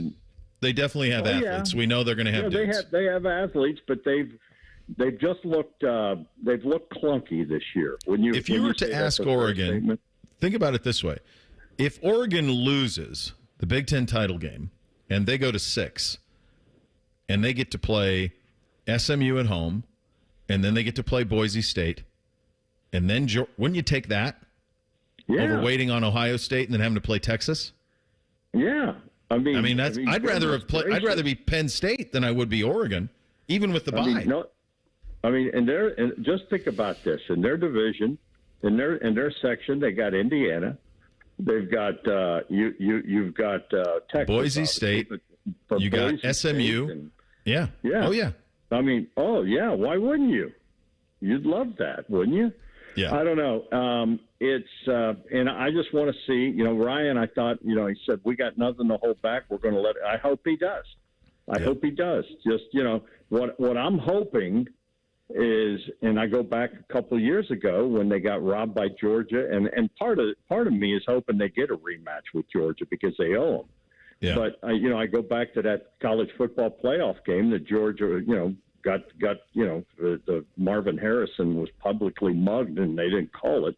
Yeah. But what I think, we want to see that rematch. I want to see them, get a rematch with Oregon. It sets up perfect for the storyline. If you wanted to make a movie, this is it. If Ohio State can run the table, they'll talk about this team for 100 years, and it's kind of like that one Urban had in 2014, and no one saw winning it, and all of a sudden, boom, they win the national. They take the national title game was really the one against Alabama. I'm shocked. Also, I was betting they were going to put Alabama in. Me too. I really thought they were, and But at the end of the day, Bo, once again, this system, it's a bunch of people in a room deciding who they think are the best teams. Yeah, and they just went win-loss record. It seemed like they just went record-wise. Sure they didn't worry about resume. I think they just went like, you have more losses than you, so you're ranked ahead. I think that's very clearly what they did. And you know what? There's other divisions. Division 3, Division 2. They all use, look at what they do. They got a pretty good system. Yeah, it works all right. Like 1AA, the beloved Montana State Bobcats, they're the 1 seed in that. Yeah, it works out all right. It's not that hard to sort out. We're a couple of weeks. They're trying to protect the Bulls. They're trying to protect the Bulls. I know, because of the lobby. And then they're also trying to, protect television, and they're also trying to, all this stuff, and they just need to say, all right, all that stuff's over. We're going to rank the top 12 teams. The top 4 teams get a bye. Boom. You nailed it. And you also have to acknowledge that not all conferences are created equal, and not all schedules are created equal. Here's one for you. Do you know how many teams in Boise State's conference have a winning record? It's going to be great. I don't know. 3? Yep. 4? 3 of them. Yeah. 3 of them have a winning record. Yeah. So, and I like that they're involved. I'm like that Boise State's involved. They just shouldn't be the 3 seed. That's all. Talking about? Like, come on. Same thing with Arizona State. Arizona State should not be the 4 seed. Like, I'm cool that they're in. They win a conference. They should be in, but not the 4. So hopefully they get that thing fixed, and typically they do. This whole conference thing. Then the Big Ten and the SEC, they're going to say, hey, we should have just do away with the conference thing and just rate the top 12 teams, and where you fall is where you fall. Your regular season should matter. Yes. Your competition that you play should matter. Yep. It shouldn't be just a conference thing. But you know what? It's all they're trying to protect the conference championships and all that too, Bo. It's a big spider's web they're trying to do here. And, before they can go to 16 teams, they got to figure that out. But think about this. The NCAA basketball tournament is, 64, and then they have the play-in games and all that. And still people complain. Yeah, you're always going to have people complain. All right, buddy. Good talking to you. All right, Bob. All right. See you, Bob. Do it again soon. Bye-bye. All right. Uncle Dom on a Tuesday on the Bryant Heating and Cooling Systems Fan Guest Hotline. We hit Thing or Not a Thing up next. Bishop and Friends right here on the Fan. Share all the holiday joy this season with the convenient shipping and enhanced network of the United States Postal Service. Visit USPS.com/holidayride. The Ohio State Coaches Daily Show is brought to you locally on the Fan by Credit Union of Ohio. It's a Daily Show with Coach Jake Diebler, brought to you by Encova Insurance. When you think about your defense this past Saturday, holding Rutgers to a season-low 66, that had to be one of the good takeaways from that game, Jake. Yeah, I thought we were really connected defensively. We knew, especially those two young players, that they had a great deal of firepower offensively. And for us, to hold them to 66 when they had really been scoring the ball well, in particular, against some quality opponents leading into that game, was really good for us. We'll have another comment in just a moment. Hi, I'm Archie Griffin, two-time Heisman Trophy winner. The right coverage can be a game changer, both on and off the field. That's why Encova Insurance and their local independent agents are prepared for what's next and protect what matters most to you. Whether that's your home, car, business, or family, Encova's got your back with a policy that fits you perfectly. With local independent agents in your neighborhood and innovative insurance products that can be tailored to fit your unique needs, Encova's playbook is an easy win for your peace of mind. You can trust their team of agents to develop a strategy that's just right for you. And it's not just X's and O's. Your expert agent will guide you and provide insurance solutions so you can confidently manage your risk and count on a financially secure future. For auto, home, and business insurance, you want Encova on your team. Visit Encova.com today to find an agent near you. Encova is a proud sponsor of Ohio State Athletics. Go Bucks! Well, the officials have been talking for quite some time. All righty, let's see what they have to say. Upon further review, there is no penalty on the play. However, we have conferred and discovered that Bob, the line judge, has saved a boatload for his kids' college using Ohio's 529 plan. It is tax-free, accepted nationwide. Bob recommends we all go to collegeadvantage.com. First down. Well, that's not entirely unexpected. Classic Bob. At Ohio State, we are the never afraid to innovate teams and the improve people's lives teams. Together, we are the Ohio State University. This is the Ohio State Sports Network, presented by the Ohio State Wexner Medical Center, the team physicians for Ohio State Athletics. Jacob asked you quite a bit about how your defense has led to offense, and when you think about 22 points off of turnovers against Rutgers, is that just as good as that can be when it comes to getting people to turn it over and paying off from it? Yeah, we really did a great job capitalizing when we were able to turn them over, and it's got to be an important part of who we are defensively. We want to be able to create some easier offensive possessions with our defense. Those are certainly connected, and glad we were able to do it.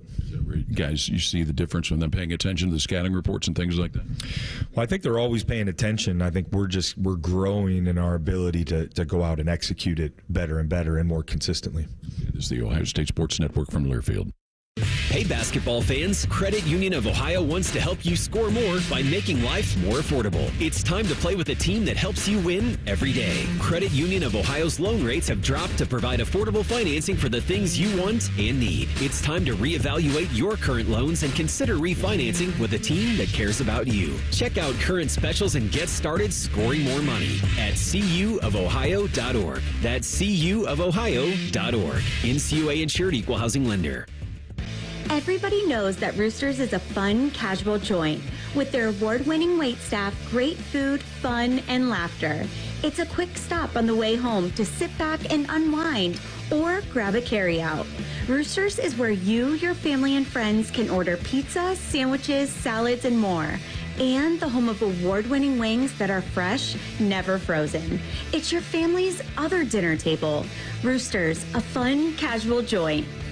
Hey, it's Anthony, and the Happy Honda Days are powering through the holidays at Germain Honda of Dublin. Rich is delivering all of the new Honda toys, including the new Prologue, the first all-electric SUV from Honda at 0% APR up to 72 months. Also, he's throwing you 0.9% up to 60 months on most new Hondas. And he won't even require a payment on the new purchases for 90 days. Go get the Honda of your holiday dreams with my friends at Germain Honda of Dublin on Sawmill Road just south of 270. Looking for a trusted heating and cooling company? James Laurinaitis here for Custom Air. When I come home from a football game, I know that I'm walking into comfort. That's because Custom Air is on my team. When Custom Air does my semi-annual maintenance checkup, I trust them to spot any issues early on, so it'll save me money down the road. Don't let your HVAC call for a timeout this season. Tackle fall and winter like a pro. Go to customairco.com and schedule your maintenance today. Custom solutions, custom comfort. Custom Air. Bishop and Friends is sponsored by Awaken 180 Weight Loss. Fast, sustainable weight loss without medications. The solution for weight loss. Awaken 180 Weight Loss. After putting up with Dom Tiberi for a decade, the broadcast gods gave Bo these two. This is Bishop and Friends. All right, time for a little thing or not a thing on a Tuesday. Hit it, fellas. Thing or not a thing. Sponsored by Apex Plumbing Pros. Yesterday on the Jake Diebler Show, which you can hear Mondays on The Fan at noon, Paul Keels asked about the status of Aaron Bradshaw, who's missed the last 4 games. Anything you can update us about regarding the status of Aaron Bradshaw at this point? Yeah, so Aaron is back with our team after the university concluded its process. Now there's going to be a return to play aspect that, you know, we're going to have to start evaluating right away, and there's no firm timeline, right, for what that looks like, but he will be back with our team. And, you know, as far as, you know, anything regarding the process, we can't comment further on the university's process, but that's the latest update. The 7-1 transfer is doubtful for Saturday against number 2 Auburn. They're playing the Tigers at 1 o'clock at the State Farm Arena in Atlanta. Thing or not a thing? Okay, 60 things I want to ask questions about. Number 1, why can't we know what happened to him? He's over 18. Like, what? Why? What reason? What would keep... It's going to come out one way or another. There's been 1,000 different rumors about it. Like, it's going to come out one way or another. Like, why do we have to... All these guys are on salary now. The dispatch says it's the university was looking into a reported domestic incident at his off-campus apartment a couple weeks ago. Okay. Well, I mean... Yeah, I mean those are the details that are out there. I mean, in terms of, let's just do the sports side of it. He's going to be very helpful for them when they play. He's a very big defensive presence, and he's 7 feet tall. I saw him practice at Kentucky. He was at Kentucky last year when NBC and I went down and watched Kentucky game and went to the Kentucky practice. So, like, he's got some length and size that you can't teach. Just got it. So that's going to help. The other thing that I wanted to mention is it's just a damn shame that Ohio State is playing Auburn in Atlanta on a Saturday in December and not on campus. Like, why can't the State Farm or whatever this thing is called, why can't this game be played at Auburn or in Columbus so that you get a real crowd? Like, where's the value for the sponsors in neutral site for these things? I don't understand where that comes from. And Atlanta obviously isn't neutral. It'll be mostly Auburn people that are there. It's not that far from Auburn to Atlanta. But it's just, I don't understand why we keep having to do this. Like, Kentucky played Gonzaga Saturday night late, and they played it in Seattle. Like, why didn't they play that on campus at Gonzaga? What benefit does a television do of playing that game in Seattle? Wouldn't the environment be better if it's at a home court rather? I would agree with that for sure. And I don't understand it. And to your earlier point, yeah, with all these rumors surrounding Aaron Bradshaw about it being domestic abuse, well, if it's not that, wouldn't you want to clear that up? And if it is that, then what protection does a domestic abuser deserve? Thing with tricky there is when it comes to that is because we've seen it go both ways. We've seen it where the person accused has done nothing, and we've seen it where the person accused gets off despite doing something. And I had a buddy of mine in Columbus Police who said the hardest thing that they can ever investigate is this. It's just so difficult to prove because of what happens after the incident. So it's just impossible to even talk about. because we'd be silly for us to. We have no idea. We don't have a police report, we don't have anything. We don't know. And even that, sometimes those. Look what happened with Mike Hall with the Browns. Like that police report, and then what ended up none of it ever came of it. So it's just it's really hard spot to be in. So. Oregon's Dan Lanning joined John Canzano's radio show in Oregon last Friday and was asked about the college football playoff selection committee. Every week you come out, you're at 1, you probably don't even care because it doesn't matter. But coaches go.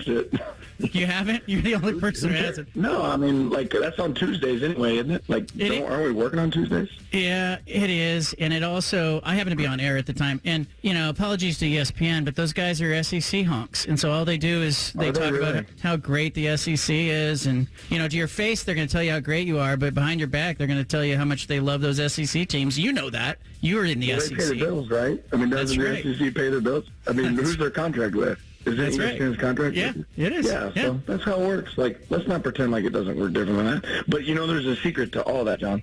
Just win.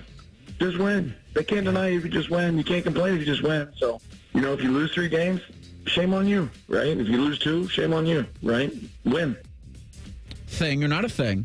Is he have the highest approval rating of any coach currently in college football? Yes.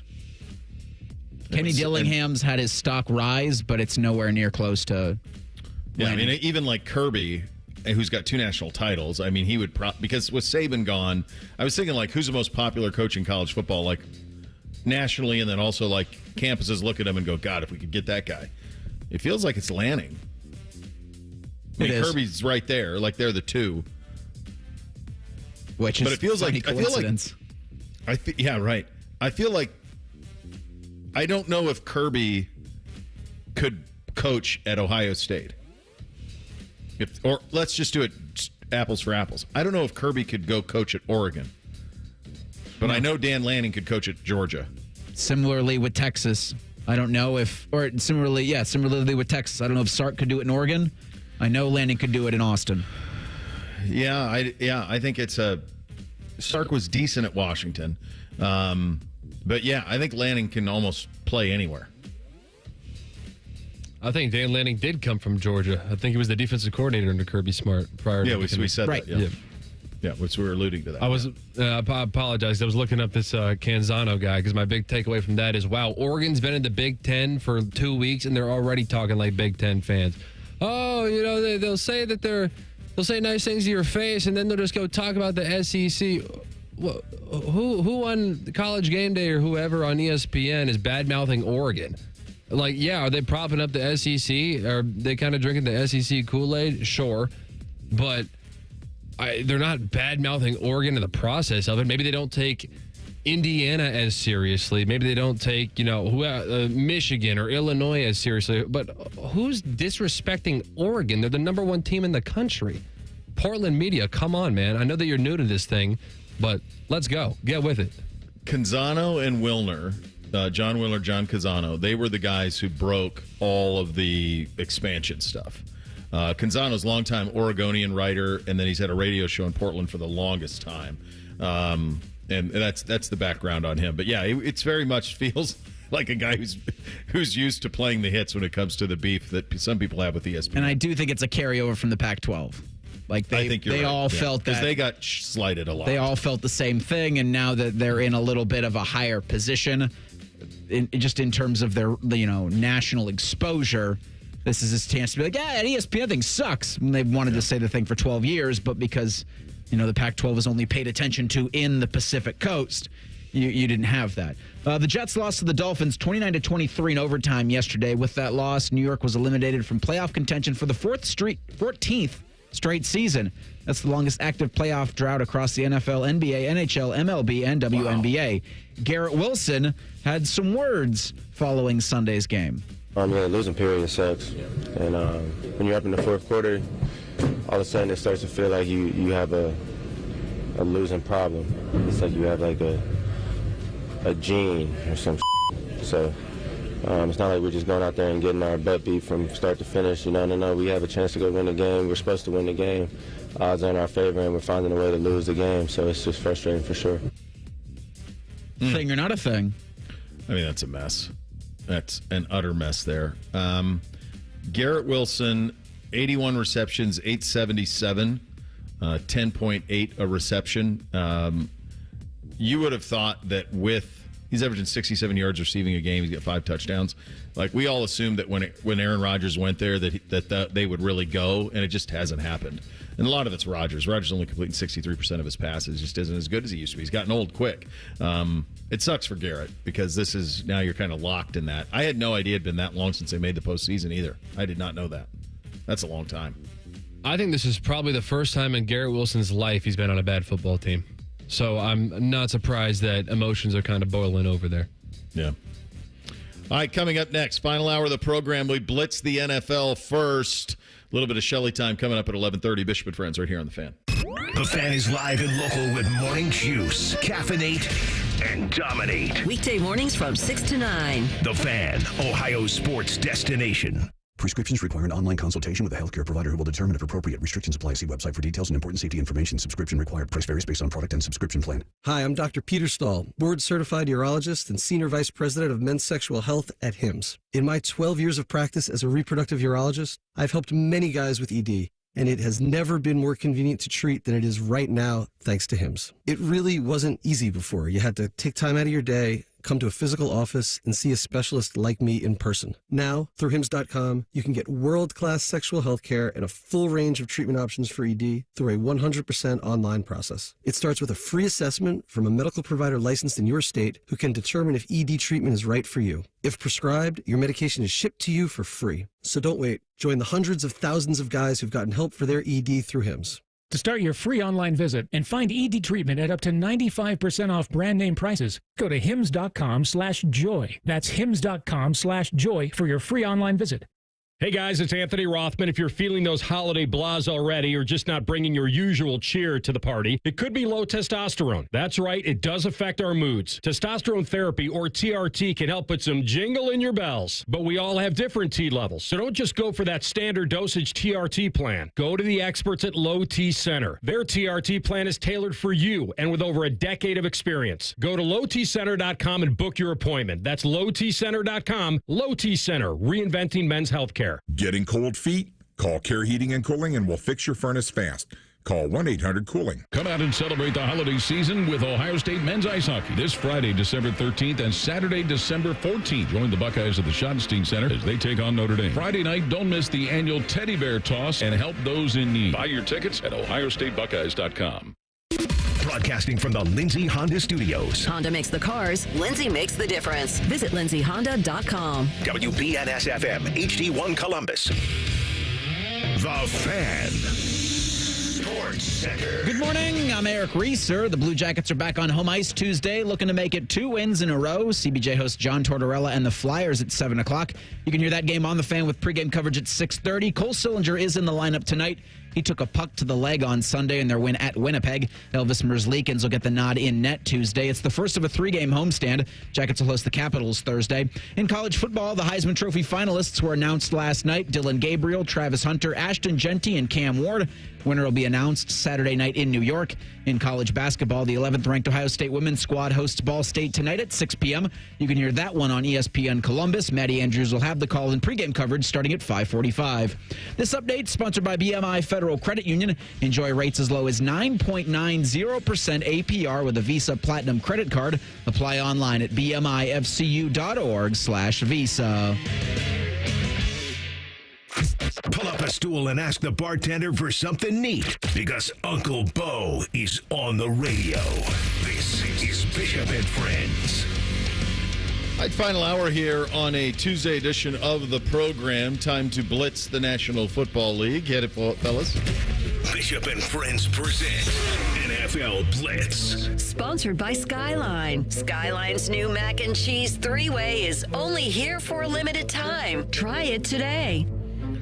Did we get to the bottom of that? What the mac and cheese 3-way is? Is the 3-way just mac and cheese with chili?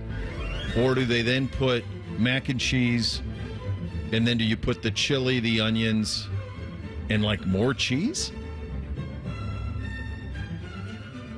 I gotta imagine it's not more cheese. I don't know. Like, how do you get to 3 components, though? You've already got So much One of them. cheese.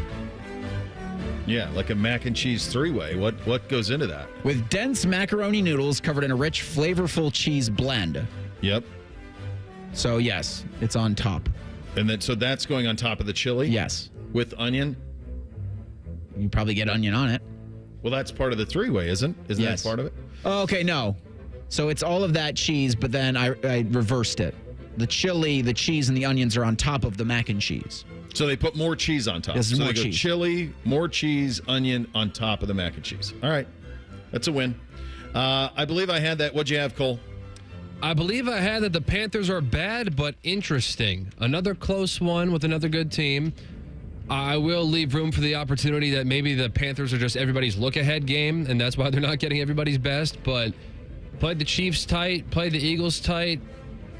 Bryce Young, I would have liked to have seen him at least eclipse 200 yards, but you know what? This team's not entirely dead. We'll see what they are next year. I believe I had Jameis would be good for 14, 21 points for the Browns. 7 points the other way. He threw 2 interceptions. Neither returned for touchdowns, but with the Browns leading 7-3, he threw an interception on a screen pass that Pittsburgh then 6 plays later made it a 10-7 ball game, and that was it, really, from there. I'm with you on the Carolina thing, Cole. They've been interesting for about 4 or 5 weeks. They cover most of the time, and I had them to do so against Philly. That number was just huge, like 13. Like Carolina's going to. This actually, by the way, in regard to Carolina, they're a favorite this week over Dallas, and it's the first time they've been a favorite in years. And they're a favorite against Dallas. The other thing I had absolutely was, I said yesterday on the show, Jamar Chase is going to play well in Dallas with the star and CeeDee Lamb and all of it. And 14 for, 1,500 yards and 17 touchdowns or whatever he had last night. That all qualifies. I did not have what? What did you not have, Cole? I did not have the Rams scoring 44 points to beat the Bills. No. I've kind of thought a little bit more highly than most people about the Rams this year, but I did not see that performance coming. Yeah, similarly, I didn't have the Rams beating the Buffalo Bills. Like, that was the shocker for me. And it could be, just a letdown or come down game from Buffalo. But yeah, Cole, to your point of the fact the Rams got 44 on them should be, especially with, Bo, your earlier point about if you see the Bengals as the wild card or as the last wild card in, they'll put up points. And if you're Buffalo, then you need a Herculean performance from Josh Allen to stay competitive. Like, that ain't great, especially with the Chiefs winning in wizardry ways that they are. Yeah, I think that's a very good read on it. I have probably picked the Rams and the 49ers among the most, other than Detroit. I picked the Rams and the 49ers to either cover or win the most. And then last week I did the opposite. I picked the Bears to cover, and I picked Buffalo to go into L.A. and get a win just because I was sick of picking those two teams and losing, and then they both won. So I didn't have either one of those things on the reverse. I did hear a most amazing stat on Juice this morning. Shark mentioned this in the Bears-49ers game, that at halftime, the Bears had more punts than yards, which seems impossible for an NFL team. But that's what happened in that game. Player who impressed the most, Cole? Sam Darnold played a darn near perfect game. It's a pretty good sign of how good you are when Jordan Addison and Justin Jefferson are both over 130 yards. He was unbelievable. I think he had 6 incompletions and 5 touchdowns. I think he was 22 of 28, yeah, and he had 5 touchdowns. I think you have that right. I'm just impressed with the whole Kansas City Chiefs thing. Just win. Like, it's so stupid. We got it right, though. Chargers covered. Oh, no, we said it. And we also said that, like, there's no reason behind it. It just doesn't make any sense. The winning field goal doesn't doink in. It always doinks out. Unless you're them. Unless you're Patrick Mahomes. I wanted to pull up Darnold's year just for perspective because he's mine, and I'll go Stafford, too, just so I don't double up on Cole's. But Darnold on the year, 68.4% completions. 3,299 yards, 28 touchdowns, 10 picks. He's got a quarterback rating of 108.1. Like, how do you move off of him if you're them? They have 2,000-yard receivers. Like, do you think JJ is going to be better? No. And they're in the win now business. Like, sometimes you stumble into one. Stafford is one of my, in terms of people that I have no connection to other than interviewing him when he was a high school kid out of the Dallas. I think he was a South Lake Carroll kid. Or no, he's Highland Park. I think he's Highland Park. Same high school as Clayton Kershaw. Yeah. In case you never heard that story. I interviewed him in high school. So that's when he was in high school, he went to Tallahassee for a visit on his way to Georgia. And I remember interviewing him and being impressed with him as a kid. But that's the only point of reference I have on him. And I root for him everywhere he's been. He was fun to watch at Georgia, fun to watch in Detroit. I think it's really cool that, like, no one would want to play them.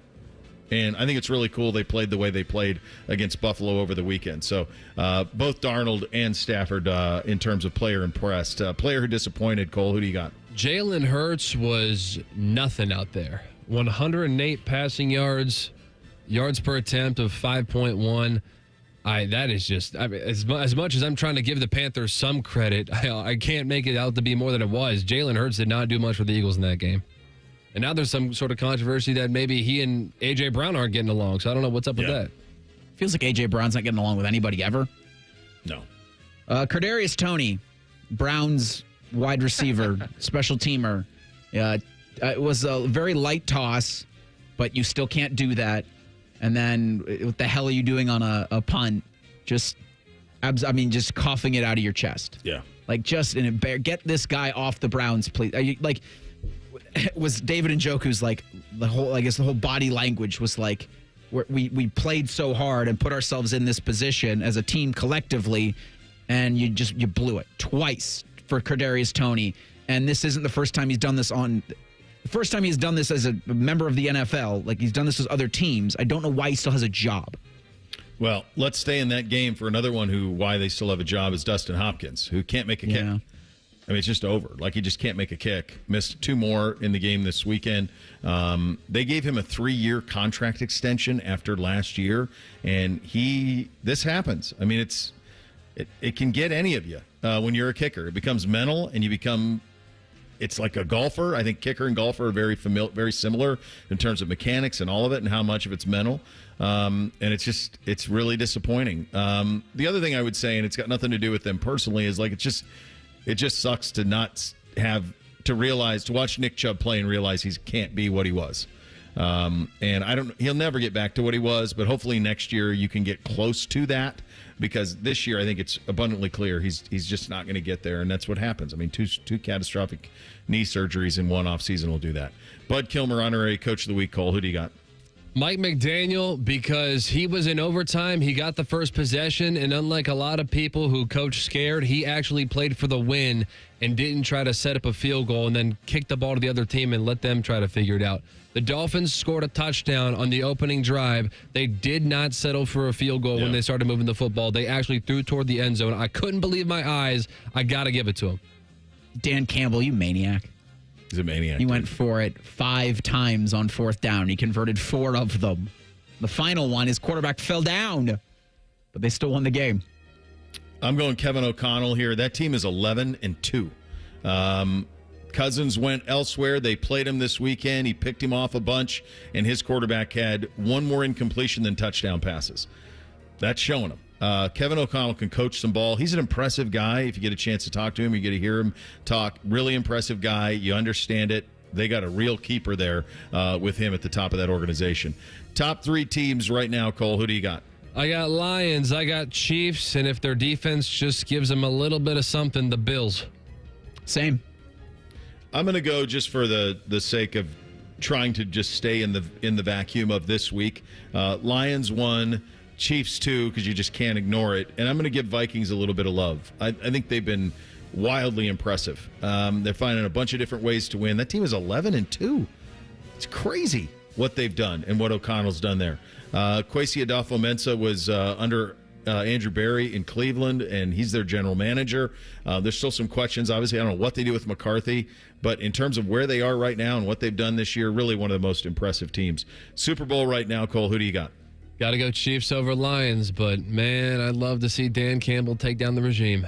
Yeah, it'd be fun to root for the Lions in the Super Bowl, but are you going to pick against the Wizard? Are you going to pick against the football gods clearly favoring one team more than the rest of them? I mean, if there's any of you out there that believe there is a higher power and he chooses a football team. It's the ways that this bunch in Kansas City just gets to slip in and out of games every single week for years. Every week. I also had a theory about J.J. McCarthy with this. If they bring on Daniel Jones, knowing kind of what they have with Sam Darnold, does this allow them with J.J. McCarthy to slow play his recovery and return to football? Oh, for sure. Like, it's a great situation they've landed in. Yeah, because, people miss this, but he had a second surgery as well, McCarthy did. So there's been 2 of them. So, yeah, I think they could easily give Darnold and I have Detroit and Kansas City as well. They could definitely do a Baker Mayfield type deal with Sam Darnold and then give JJ like 3 years apprenticeship to get the job. I mean, they could 100% play it that way. And my hunch is that's how they'll play it. I just think in the league, if you got a quarterback completing 69% of his passes and he's 3-1 touchdown to interception and you're 11-2, I just don't think you can punt on that for the unknown. And they may love J.J. McCarthy, but he is still the unknown. So I would develop him and roll with Sam as long as you can on that side of things. We have Heisman finalists. We've got a college football playoff contender with uncertainty at quarterback and one of the greatest NFL coaches of all time, potentially legitimately wanting to get into college coaching. Yeah, we'll get to all of it coming up next. Bishop and Friends right here on The Fan.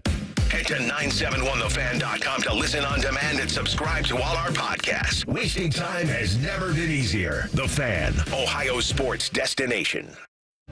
Everyone deserves a fast and reliable connection, one that helps better their everyday through the things they value most: friends and family, education and career. A connection that opens pathways to opportunity and builds roads to a better future. At Spectrum, we're committed to delivering just that every single day. Because with the right connection, anything is possible. That's Life Unlimited. That's Spectrum. Here we come a plumbing, we are known as Apex Pros. If you're plumbing, honey, there's carolers at the door. I'm not sure with it. Your furnace goes out, there's no one near. Apex Pros comes running. Something about furnaces and plumbing, I think. What? If your furnace dies or your pipes aren't clear, electric trouble in your home, Apex Pros are near. No, it's not very good, is it? Come in. Heating and plumbing, electrical too. Apex Pros knows what to do. No, not really Christmassy to sing about plumbing and furnaces, is it? Oh, yeah, they got that guarantee. What's that called? 5-star guarantee.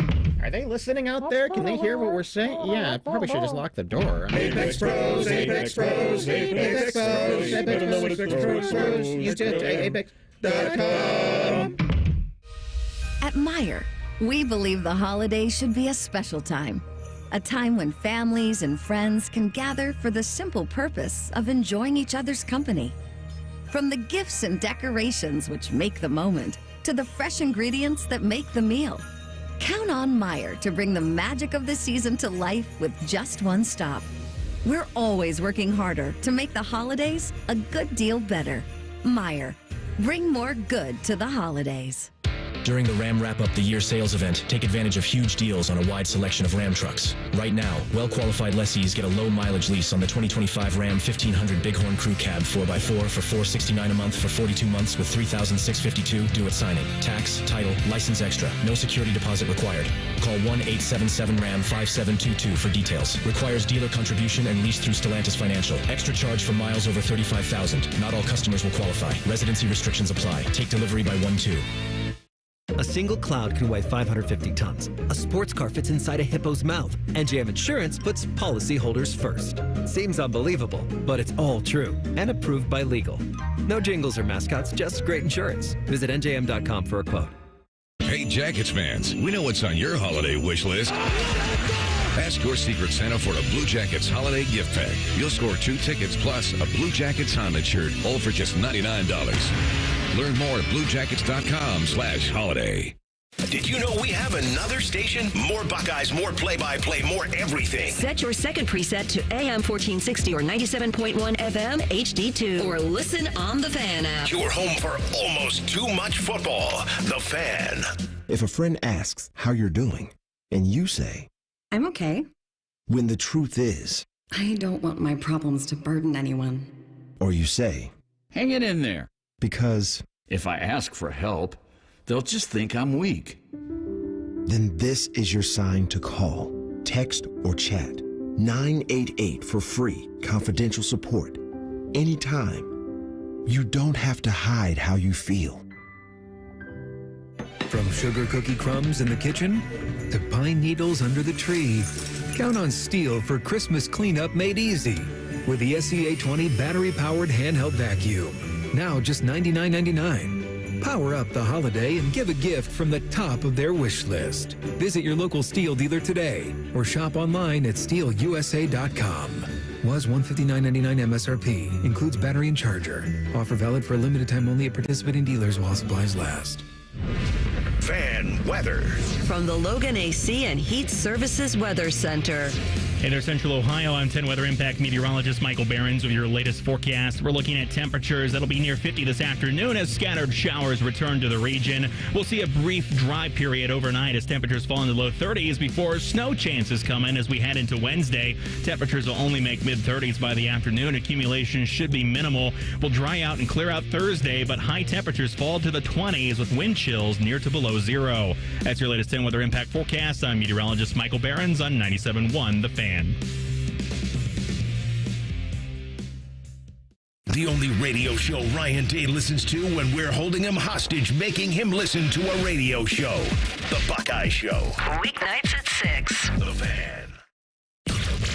If you love a good pie analogy, think of the cap as a pie.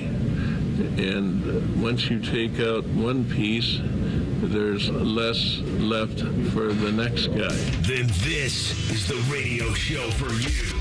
You're listening to Bishop and Friends.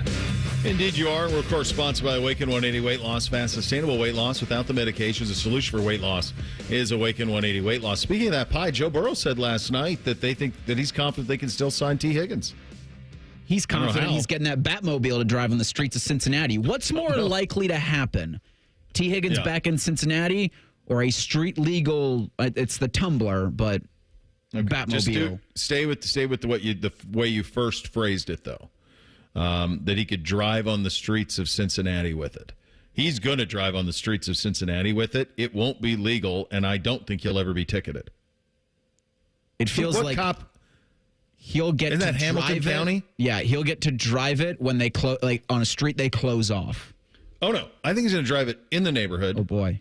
And I think he's going to drive it to the facility, and I think no one is going to give him any trouble. They shouldn't, but everyone's going to know who it is. He's not going to be inconspicuous. But he's more likely to have success driving the Tumbler on the streets of Cincinnati than that team does re-signing T. Higgins. Also fair. I also wonder what would prevent that thing from being street legal. Like, if you think about, this is how it used to be in Montana. I don't know what it's like in Ohio because I haven't tried to register or license a motorcycle. But in Montana, if you wanted to have like a dirt bike motorcycle, street legal, all you needed was to put mirrors on it and to put a light on the front and a light on the back. That was it. If you did those things, you could make it street legal. Yeah, I don't know. Is that all that's needed on the Tumbler? I want to say that's where it starts, where you've got to have, first off, a license plate. Or at least visible license plate. Then you need to have a turn signal and you need to have mirrors.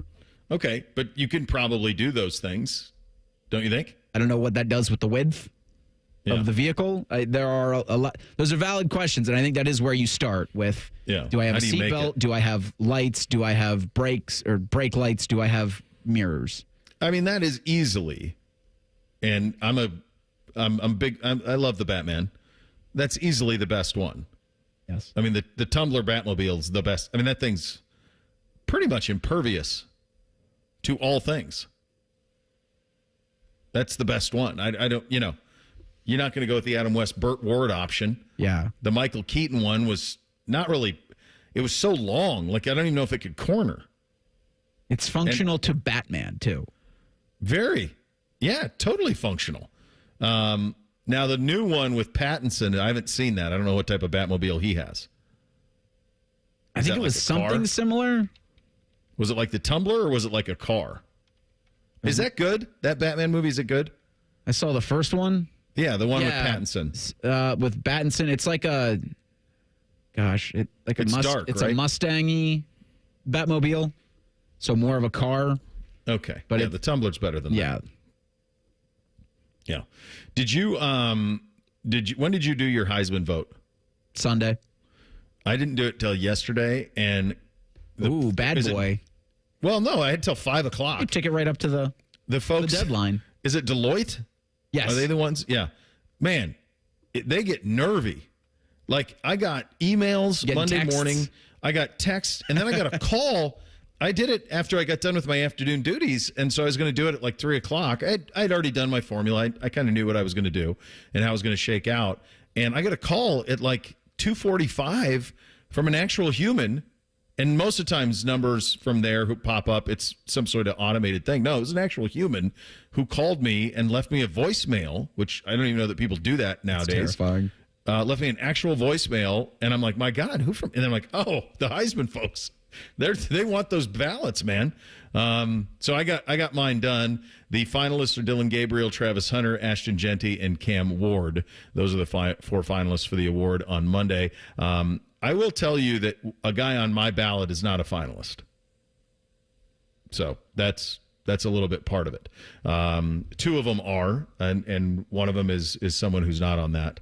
Who's not on that list. The Heisman will be awarded Saturday in New York. I adore the Heisman. I don't ever take it lightly. I know you don't either. I put a great deal of work into determining my vote. I know there's a great many of us who get to vote, but I take it very, very seriously and do it as correctly as possible. And with that, or at least to my standard, as correctly as possible. I think I've said this before. Usually this time of year I share. I always judge with the idea of every team in the country plays 5 really hard games.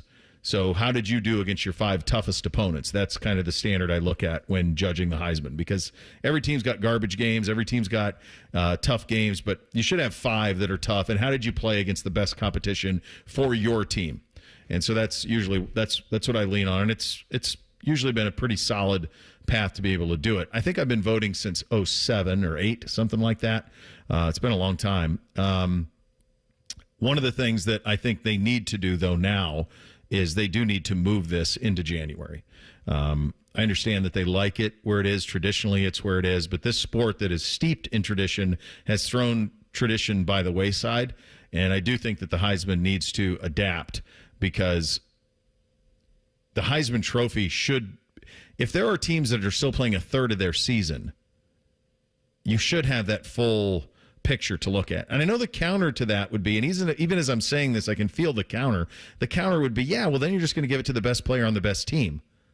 That's typically what they do anyway. This year's actually pretty rare that the favorite for it is a guy whose team is not in the playoff just because he did something so extraordinary. Ashton Genty's obviously in as a 3, but they're not obviously a favorite in any way. Like, for example, I don't know, like if Oregon won the national title, would Gabriel win the Heisman over Travis Hunter or Ashton Genty? I don't know. I don't know if he would or not. He'd claim votes, but yeah, I still don't think so. I don't either. I think that they ought to move it, though. I just think it's something that to pop it in here with, I mean, Gabriel's could play 3 more games. Genty could play 3 more games. Like, there's so much more data out there that I guess I see both ways. But to me, I feel like they should move it. I don't know if there's any momentum to it, but I think that they probably should. Big news out of Georgia. Carson Beck had elbow surgery. This is on his throwing elbow. I have never heard of someone having a surgery on their throwing appendage play football in any sort of timely manner. I mean, it's Gunnar Stockton from here on out for Georgia. Yeah, it felt like even when he walked back, or he trotted back out there for that final play, where they ran it in for a touchdown, Georgia did, that his arm was just hanging. And there's no maybe if they reach the national championship and you were, we don't know the severity of the injury, right, though, Reese. The idea that he got surgery on it makes me believe that it was serious enough to where they couldn't wait on it, or they couldn't rehab it in a timetable that would put him back for a national championship game on the 20th, if at best case scenario they were to make it there. And they also have faith in Gunnar Stockton because he was okay. Do you know who the guy behind him is? Stockton? Do you know, Cole? I just looked this up actually today. So Go ahead. Jaden Rashada. Remember him? Wow. And his millions of schools that he's already been to. And also the millions of dollars that he claimed Florida said they were going to give him and then never did. Yeah. So he's a redshirt freshman transfer. Stockton is a redshirt sophomore. Should there have been any pushback for Georgia getting the 2 seed? Or did you see the way that Florida State was punished last year?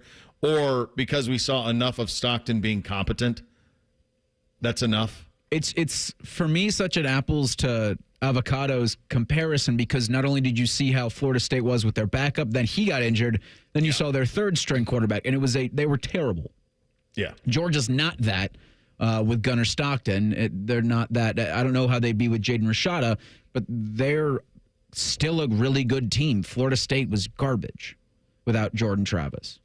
Yes. And the backup. I believe they got hosed. Like, I think if we're doing this, if we're going to relitigate it, like, they got hosed. It was unfortunate, but the right team was put in their place.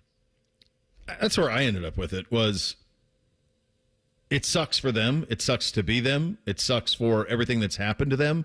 But in the end, the College Football Playoff Committee's job is with the 4 best teams in a year ago, and they did that.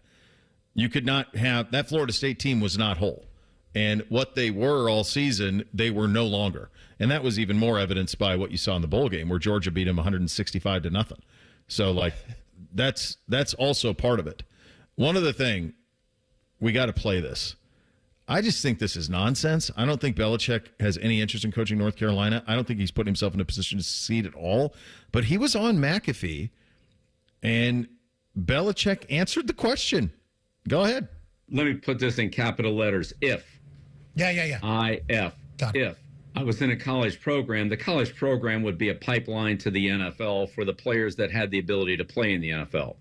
It would be a professional program, training, nutrition, scheme, coaching, techniques that would transfer to the NFL. It would be an NFL program at a college level, and an education that would get the players ready for their career after football, whether that was the end of their college career or at the end of their pro career. Hey, Bill, that's what they're already doing. Yeah, it's like he hadn't heard of Ohio State or Alabama or Georgia or Texas or Oregon yet. Sounded a little bit like when Urban went to the NFL. He created it. Like when Urban went to the NFL with the Jaguars and he really had no idea how the NFL operated. It sounds like Bill has no idea how college football has been operating for the last 20 years. What do you think we do here? Yeah, we're going to prepare. You think they don't have a training table at Ohio State? You think they're not preparing them to be NFL players? Yeah, we're going to in every possible way prepare you for the NFL, and we're going to focus on nutrition. We're going to build an NFL program. Yeah, Bill, everyone's doing that. They're already doing it, buddy. And if you're going to do it, it ain't going to be at Carolina, because it's going to come down to, do you have enough money to pay for it? And Carolina's going to put the emphasis on basketball every time over football when it comes to NIL and the importance of that. We'll do a little Shelly time coming up next. Jackets back on home ice after a nice win against Winnipeg last time out. Getting healthy as well. Shelly time up next. Bishop and Friends right here on the Fan. Men, it's the holidays, a time of love and joy. But if you suffer from erectile dysfunction, the season can be tough on you. This is Jeff for Tri-State Men's Health, and if you and your partner are experiencing struggles because of ED, change it up this year. Give the best gift you can give to the one you love by treating your ED and restoring your relationship. At Tri-State Men's Health, we're experts in treating ED, and as a Promenic restorative health practice, we've literally seen countless thousands of relationships renewed across the nation. Plus, with treatments having success rates well over 90%, coupled with many treatment options, we can likely find the right one for you. You may even find you're performing like you haven't in years. So call us and give your partner the best gift you can give this season, a renewed, restored relationship. Your first visit is only $99 and includes blood work, a medical consult, and if medically advised, a test dose. And if that test dose doesn't work in our office, your visit is free. Call 800-900-9654. That's 800-900-9654, or go to tristatemenshealth.com. That's tristatemenshealth.com. Last year, flu and COVID hospitalized nearly 1 million adults 65 and older.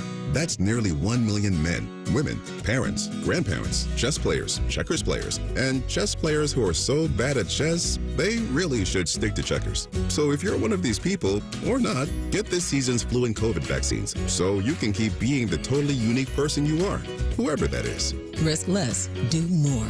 Get started at vaccines.gov. Paid for by the U.S. Department of Health and Human Services. It's the Get Holiday Ready sales event with Hank and Sam from the Ford crew. Today, a new shipment of inventory. Hank, what's going on? Another hauler full of new Ford trucks and SUVs, Sam. So much SUV capability. Is that? Ford F-Series, the best-selling trucks for 47 years. And a big selection means... Big savings? Yep, which means... It's the best time to buy? Well done, Sam. And time for America to get holiday ready with Ford. Based on 1977 to 2023 CY Industry reported total sales. Bishop and Friends is sponsored by Awaken 180 Weight Loss. Fast, sustainable weight loss without medications. The solution for weight loss. Awaken 180 Weight Loss. The gloves. Shelly time. Indeed it is, and he joins on the Bryant Heating Cooling Systems fan guest hotline. Time for a little Shelly time. Back at home after the 5-game road trip, as we are efforting Jody here. Jackets lost first 3 games of the roadie, 3-0 at the Saddle Dome and the Flames. Then they lost 6-3 to Edmonton, and then 5-2 at Vancouver before beating Winnipeg, who's one of the best teams in all of the NHL, 4-1 the last time out. They welcome the Flyers tonight to Nationwide, 7 o'clock on the puck drop. Coverage starts here at 6:30. Tortorella back here again, which is always a fun one. It's interesting. The Jackets started the roadie in good form by taking care of the Blackhawks, and then they ended it in good form by taking care of the Jets. And now the job will be to try to have a little bit of momentum here. It's funny, Reese, they actually return in exactly the same form as they left, 500. 12 up, 12 down.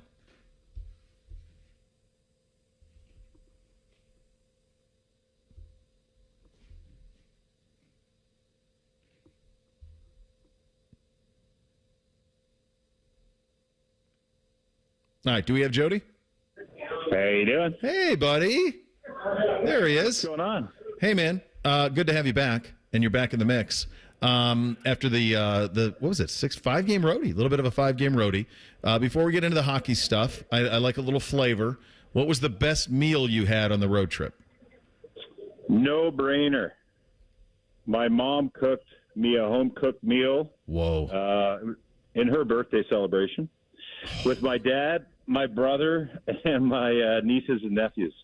Come on. Yeah, that was in Edmonton, Alberta. That's some dessert, good homemade dessert. Yeah, that was my best meal by far. Did you when you do that, is that does she say, what would you like, or do you just show up?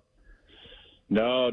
Very specific. I had to choose, and it was probably started about 10 days out. Wanted to know what I wanted, and I wanted Mom's lasagna. It was outstanding. Oh, yeah. That's spectacular. We made a full day of it. That's so great. That's got to be awesome, so It's so cool for you to, when you get, and obviously we talk about a lot, like my familiarity with that part of the NHL and obviously where your folks live, to see those on the map and it's to be able to spend time with family. Because for the folks who don't realize, Edmonton is way north. It is the north. And they live 25 minutes out of the city. Did I ever tell you the story about the Sharks coming to dinner? No. At Ned and Doreen's? Come on. My dad's name is Ned. And father's trip, Joe Thornton says to Ned, Ned, we're going to come out to your house for a barbecue when we get to Edmonton. And he's like, yeah, I'll knock the snow off the barbecue and put the beer in the snow, and we'll cook out some steaks. Yeah. So 2 months later, I didn't say a word about it. My parents were, scuffling around. Are they coming? What's going to happen?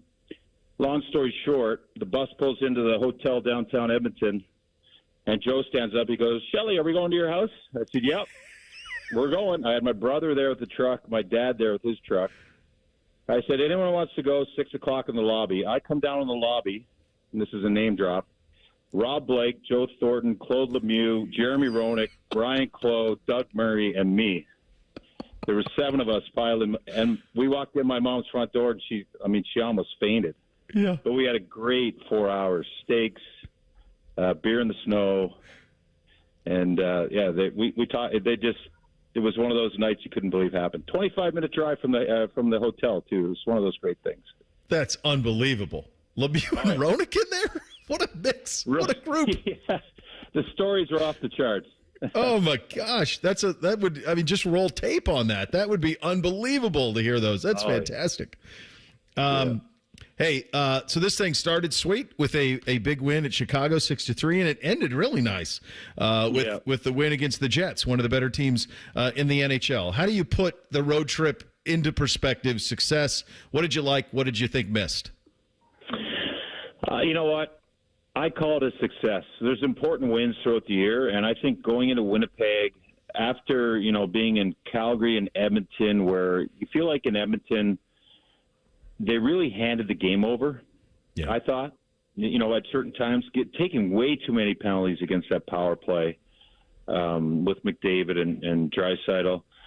I thought they really did an excellent job against one of the best teams in the league record-wise. They stuck with it. They had the lead. Winnipeg was pushing. They're at home. That can be a tough environment. Just a perfect way to end a long road trip. If you lose that, you're very discouraged. But to me, that's an important win. That's one to circle for this season. Yeah, I think so too. And I just was looking at it. You got basically, obviously, Werenski, Marchenko, and Johnson are all point-a-game players now. I mean, Kent with 2 goals in Winnipeg. Okay, now we're coming. Yeah, and it's the young guys. It's the guys that we've been waiting for. And when you see them actually mature and fit into roles, it becomes rewarding. And the other thing is they're slotted right. You bring in those guys that are journeyman NHL players like LeBanc, Aston Reese, Fabro. You kind of see where they have that skin on them, if you will, where they've been in the league. They're trying to keep their career going. Everything matters, and it kind of slots guys in the lineup properly. And he mixed the lines up there 2 games ago, and James Van Riemsdyk is with Monahan and Johnson. And Van Riemsdyk and Johnson, they understand what they are out there, and Monahan just makes everyone better. So that's going to be an interesting line here for a little bit, and they've clicked. So you're seeing the not just how they play, the minds of the players. They're starting to come together in the right order, I think, for Dean Evason. I think that's important. Oh, yeah, critical. Absolutely, yeah. In terms of tonight, it looks like some reinforcements are returning. What can you tell me about Cole Sillinger, and potentially what are we doing in net tonight as well? Well, I'm not 100% sure. I just got in from Montreal, so I just got to the rink. Okay. I haven't checked Twitter. But Sillinger left with that foot, or lower body, I guess you call it. So you tell me, is he in? I think he's in. Reading what I'm reading here, it looks like it just in the last couple of minutes that he's in. He's in? Yeah. And I would expect... Sounds like Merge Lincoln's too, yeah. Well, there you go. So you had the answers. I know, but you have the educated answers. Let me see here. Hey, Porty, any changes tonight? Sorry? Any changes in the line? No. They're all good, but same lineup as last time. So it's they're going to keep the lines the same, coming off a big win. There you have it. This is a first in program history that we had a Shelly time. Hey, Porty, 2 great friends of the program, 2 great friends in real life, and you had a duel there, which we rarely get. So that was lovely to see. So that's exciting. A little dead air there. I appreciate your patience. No, that's everything that you want. It's always special when Torts comes in too, and obviously he's been here before, but it's always good seeing him. Do you always make sure and connect with him before puck drop here? Yes, I'll talk to him tonight. There was quite a mob around him today. Yeah, he's a special man. He's got time for everyone. He makes himself a big part of every community he's in, but he made himself a real big part of Columbus in so many ways. You know that. I see Rothman down here right now, talking with him. And, you give him his time. Everyone deserves their time with him, and I'll catch him tonight. I love catching up with him. I think I stir him up. I try to wind him up a little bit, too. Just try to wind him just a little bit. Get him going, yeah. Oh, that's great. I think he's probably the biggest difference in terms of until you have him in your market, what the perception of him is versus the reality of him. 100% true. You know, because you see the highlights of his press clips. You know, you got to hold everyone accountable, or else you hold no one accountable, and that's a hard job. That could be a lonely job at times, but it's for the good of the team, and it's always for the good of the team. But his heart is always in the right place. I've heard story after story of people in situations, and Torts has been the guy to call them. You know, he reaches out to people, and he was so good for our market. I mean, we would travel, and they wouldn't ask about the players. They ask, everyone would ask, "How's Torts?" Yeah. You know, expecting to say, "Oh, you know, something negative," but everyone with the Flyers, they love him. He brings what he is, and he is what he is. I think that's what we love about him in the league, is that he's got that passion, and he's going to be with Team USA for the Four Nations tournament. He's going to be coaching Zach Werenski, helping coach that team. So that's good awesome. on him to be a part of that. Couple of like versus like. I'll get you out of here on this one. You got in this 3-game homie, you got Philly, and then the last one, of course, taking on Anaheim. In between, you got one of the better teams in all of hockey with the Caps coming in here. Obviously, this one's critical. Who are your picks to click tonight? What do you look to see? Well, I want Marchenko, that line, to get going. You know, I think they do too, obviously. Fantilli, Marchenko, Voronkov. There's something there, but they spent a little bit too much time in their D zone last game. Marchenko gets his points, but the impact to drive the game a little more offensively as a line, I think they're, for me, that's a line that should click here. I think Fantilli is learning a lot from others around him as well, not just his game, but who he's playing with now for the third game. So let's go with that line, and specifically Fantilli. All right, buddy. Good stuff as always. Glad to have you back. I can't wrap my head around that dinner party that you had at your folks. You had to be there to believe it. I would, if you auctioned off money for people to sit and just listen to that conversation, big price 3 for Hall of charity. Famers. Yeah. Actually 4. Joe will be in next year. Of course. Yeah, no big deal. And That's then great. the parents are Hall of Famers, so there you go. Of course. I mean, All right. Mom's lasagna is undefeated. Good talking to you, buddy. See you, buddy. Have a great day. All right, a little bit of Shelly time with you on the Brian Heating Cooling Systems fan guest hotline. Jackets and Flyers, 7 o'clock tonight. Fan pregame at 6:30. The Caps will be here on Thursday. We hit 3 things on a Tuesday up next. Bishop and Friends right here on the Fan. Winners of the prestigious Platinum Microphone Award every year, given to the best radio station in the world. No need to look it up. It's real. The Fan. Steel holiday savings are here. Find the perfect gift at your local Steel dealer or shop the Steel Holiday Gift Guide at steelusa.com. Would you believe that giraffes are 30 times more likely to get hit by lightning than people? Or that a single cloud can weigh 550 tons or more? Sounds fake, right? How about an insurance company that actually treats you right? Sounds unbelievable, but it's true. NJM Insurance is proud to put policyholders first. And they don't use jingles or mascots either. Don't believe me? Well, guess what? Everything in this commercial is true and approved by the legal department. No jingles or mascots, just great insurance. Visit njm.com for a quote.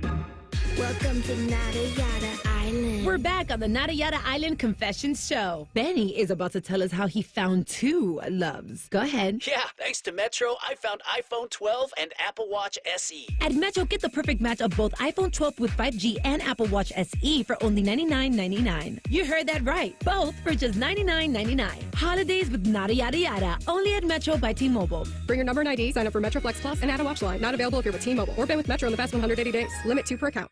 Do you need a new health insurance plan? Now is the time to get one. Literally. If you want Affordable Care Act coverage that starts January 1st, just make sure you apply by December 15th. But don't stress, Health Markets can help. At healthmarkets.com, you could look for available plans or find a licensed insurance agent. They'll answer your questions and when you're ready, even help you apply for your plan. Start the new year off with a plan that fits your needs and budget by visiting healthmarkets.com. Health Markets Insurance Agency, Inc. is licensed as an insurance agency nationwide except in Massachusetts. At Meijer, we believe the holidays should be a special time. A time when families and friends can gather for the simple purpose of enjoying each other's company. From the gifts and decorations which make the moment, to the fresh ingredients that make the meal. Count on Meijer to bring the magic of the season to life with just one stop. We're always working harder to make the holidays a good deal better. Meijer, Bring more good to the holidays. Common Man and T-Bone here for the ESPN Bet Sportsbook inside Hollywood Casino Columbus. Bone, it's our favorite place to be. Love it. There's tons of great action, 12,000 square feet of betting and fun and food and drinks. And we're going to be broadcasting live Friday, December 13th. The first 50 people in attendance will receive a Common Man and T-Bone Christmas shirt. Ooh. I didn't get one. Me either. It's the gift that keeps on giving. Come see us on the 13th. Must be 21 or older. Gambling problem? Call 1-800-GAMBLER. Guys, if you feel like you've lost a step or two, it could be low testosterone. Get your levels checked by the experts at Low T Center. They have over a decade of experience with testosterone therapy, or TRT. And for established patients, they offer at-home TRT treatment that includes both lab testing and medication. The TRT plan from Low T Center is a personalized treatment plan, and the at-home TRT plan ships directly to your door. So go to lowtcenter.com to book your appointment. That's lowtcenter.com. Low T Center, reinventing men's healthcare. Rothman and Ice. The three of us should be able to beat 3 10-year-olds and Gus Macker. I don't know about that. We're only beating the kids they're putting in front of us. I don't know. Really? That's the argument? I don't know if we win, by the way. Rothman and Ice. Weekdays at noon. Sponsored by Pella Columbus. The Fan. Bo Bishop here. We teamed up with our great friends at High Bank to pick 3 exclusive single-barrel whiskeys. A portion of every bottle will be donated to Brady Quinn's Third and Goal Foundation to make a difference in the lives of veterans. A limited number of bottles are available right now at High Bank's Grandview and Gahanna retail locations. Drink local. Drink High Bank. Hey, Jackets fans, we know what's on your holiday wish list. Ask your Secret Santa for a Blue Jackets holiday gift pack. You'll score 2 tickets plus a Blue Jackets Honda shirt, all for just $99. Learn more at bluejackets.com/holiday. The nightmare of the cleared drain. Those drain clearing specials from the other guys seem like a great deal until you realize the only thing really going down your drain is your money. At the Waterworks, we mean clean. Our service doesn't just clear your drains, it cleans them too. It's done right the first time, so that nightmare of a drain becomes a dream come true. The Waterworks. Better care, better value, better results. Call 614-232-2222 to get started. It's almost Football Friday. All play and no work. Sponsored by Tansky's Sawmill Toyota. Your home for football, The Fan. If you say something with enough confidence, it must be true. You're listening to Bishop and Friends. All right, Reese, what do you have in the poll today? Daily Fan Poll asks, who would get your vote for the Heisman Trophy? Obviously, the 4 finalists, Cam Ward, Ashton Genty, Dylan Gabriel, Travis Hunter. 64% say Ashton Genty. Boise State's running back, 28% say Travis Hunter. 6% Dylan Gabriel, less than 1% Cam Ward. I had a lot of people, when I took the screen grab of the vote, say, you better not have voted for Travis Hunter. And I just thought, well, why? What is the angst towards him? Is there just vitriol towards, like, Coach Prime and that whole stuff? I just don't think you can watch him play and think he's not one of, if the most outstanding football player in the country.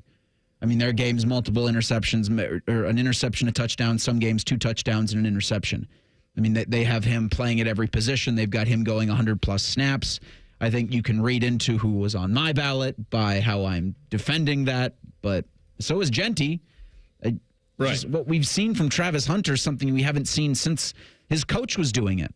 All right. I wanted to see, like, if just where Travis ended up all Big 10, or Big 12, rather. All right. He's the defensive player of the year of the league. So he was the defensive player of the year for the league, and he was a first-team all Big 12 receiver. So I don't really understand what your beef could be on him. Like, what more do you have to do on that side of things? All right, 3 things on a Tuesday. Hit it, fellas. 1, 2, 3 things. Sponsored by Custom Air. Custom Air. Custom Solutions. Custom Comfort. All right, number 1. This was a new one even for me. So NBC, 7th grade basketball last night. Conference game. We go to start the game, and there's 1 referee. Now, just for perspective, if you're not familiar with youth sports, even at like the 2nd and 3rd grade level, there's always 2 referees. You can't have one guy monitor, or girl, gal, whatever. You can't have them monitor a court by themselves. So a second referee never showed up. Needless to say, we ended up winning by 1. The last 5 minutes of the game were utter chaos, where he was just blowing whistles arbitrarily. At one point, NBC was dribbling the ball down the side. He's dribbling the basketball. 2 guys are kind of coming at him and trying to trap him, and he just dribbling, and they blow the whistle, and they called an offensive foul on him for dribbling. We had another kid on our team who, and there were bad ones the other way too, another kid on our team who was laying on the ground after a kid moved him to get a rebound, and they called it on him for pushing underneath. It was crazy, and there were bad ones the other way. Rule of thumb, at the 7th grade level, let's make sure we have 2 referees at all times. First one for me, this is actually still in the youth basketball world. BYU landed the top prospect in the class of 2025. AJ DeBansta is committing to the Cougars. Again, 6'9", small forward. It's being reported his NIL package is enormous. Yeah. It's believed to be record-setting in the NIL era. Mm-hmm. Kevin Young, I guess their head coach, spent more than 10 years coaching in the NBA. DeBansta was apparently on First Take telling Stephen A. he'd love to play in San Antonio and Orlando. Oh. He's got to be Mormon, right? That's probably the connection. I don't think so. I think he moved to Utah. I think so. I think he moved there. Are you sure? Because they at one point landed a kid named Ben Olsen. This is 15, 20 years ago, who was the number 1 quarterback prospect in the country. And there was the Mormon connection was part of it. Because there's that Hurricane Prep that he's playing at. I don't know. I just wonder if there would be the Mormon part of it would be it. Go ahead, Cole. Are black people Mormon? Sure, of course. Oh, okay. Well, perhaps. But I do think that he moved there. But I'll keep this one brief because no one cares about my fantasy league because you're not in it, so it doesn't affect you. I'll keep it brief. Just thank you, Joe Burrow, for immediately looking to Jamar Chase every single time you catch a snap. That's all I'll 18 targets will work. It certainly will. Number 2 for me, I saw Time Magazine just in the last couple of minutes named Caitlin Clark its Athlete of the Year. Yeah, no kidding. She had a Tiger Woods type impact on women's basketball at the collegiate level and then again at the WNBA level. I'll be interested to see if it is something that can continue. But for what she did this year, it was one of those cultural tsunamis we don't see very often, and she certainly was responsible for it, and a worthy and well-deserved honor for her. I also saw this morning that Chris Evans is going to reprise his role as Captain America. I told you. In another Marvel Cinematic Universe film that Robert Downey Jr. is going to be in, but Robert Downey Jr. is not going to be Iron Man. I can't keep up. This is too much. Look, here's the problem. What else is Chris Evans going to do? He's probably making.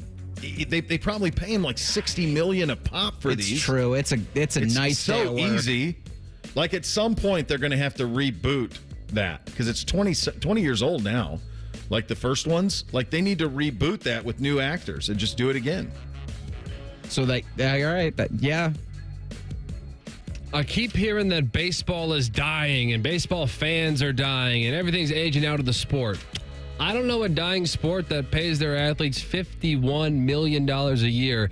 When Juan Soto's career ends, he will have $845 million just in salary for Major League Baseball. That's almost enough to buy a team. Used to be, yeah. Number 3 for me, speaking of billions with a B, I saw yesterday Taylor Swift Eras Tour culminated in Vancouver, I believe, and a total net of $2 billion with a B dollars over 2 years, about $1 billion per year for Swift on that. I really don't know if I know more than 2 Taylor Swift songs. And every time I say that, people say, oh, yeah, you know a lot more than you think. And I think it's probably true. I do. But my kids, no interest in it at all. My wife had no interest in it at all. It was like the cultural event of the last couple of years, and it didn't cross into our lexicon once. And yet everybody, so many people we knew were trying to get tickets and going all over hell to go see it. So good job at her. $2 billion. That's real. And I wonder if it's even less if she hadn't been dating Travis Kelce. Because that's the only time it comes into like my purview at all as well. Like, you see it, you see it there.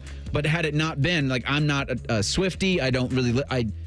And with you, I can name a couple of the songs. I'm sure I know many more of them, but it's just not something that I seek out. What you need to seek out tomorrow at 10 a.m. A big announcement of something that we've been working on at the Fan for a long time that we are really proud to announce. So tomorrow morning, 10 o'clock, you will want to be here for that. Look forward to it. We will get back on our usual press conference schedule with Ryan Day next week. Until then, Rothman and Ice on a Tuesday. The full 12 to 3. Tyvis Powell's joining them at 1:30. Oh, my gosh. AR having to do a full 3 today. It's Baker and Matty Ice today. Oh, Matty, AR would have loved that's why. Like, he's not doing a full 3 in football. Well, he's hanging out with his buddy Torts. That's right. You have that to look forward to, which is nice. We're back tomorrow. Bishop and Friends right here on The Fan. Here's a listener tweet. Can I tase Common Man in the nuts? Fine by us, but he may like it. Common Man and T-Bone. Weekdays from 3 to 6. The Fan. This is a Fan Action Update. Download the Prime Sports Ohio app today or visit primesportsbook.com. Use the promo code JUSTSPORTS for a welcome bonus of up to $100. Buckeyes are 7.5-point favorites over Tennessee. In the other playoff matchups, round 1, Notre Dame's a 7.5-point favorite over Indiana. Penn State is giving 8.5 to SMU, and Texas is an 11.5-point favorite over Clemson. All the favorites to win in round 1 is a parlay of 2-1. For your Action Update, I'm Scotty Vegas. Come out and celebrate the holiday season with Ohio State men's ice hockey this Friday, December 13th and Saturday, December 14th. Join the Buckeyes at the Schottenstein Center as they take on Notre Dame. Friday night, don't miss the annual Teddy Bear Toss and help those in need. Buy your tickets at ohiostatebuckeyes.com.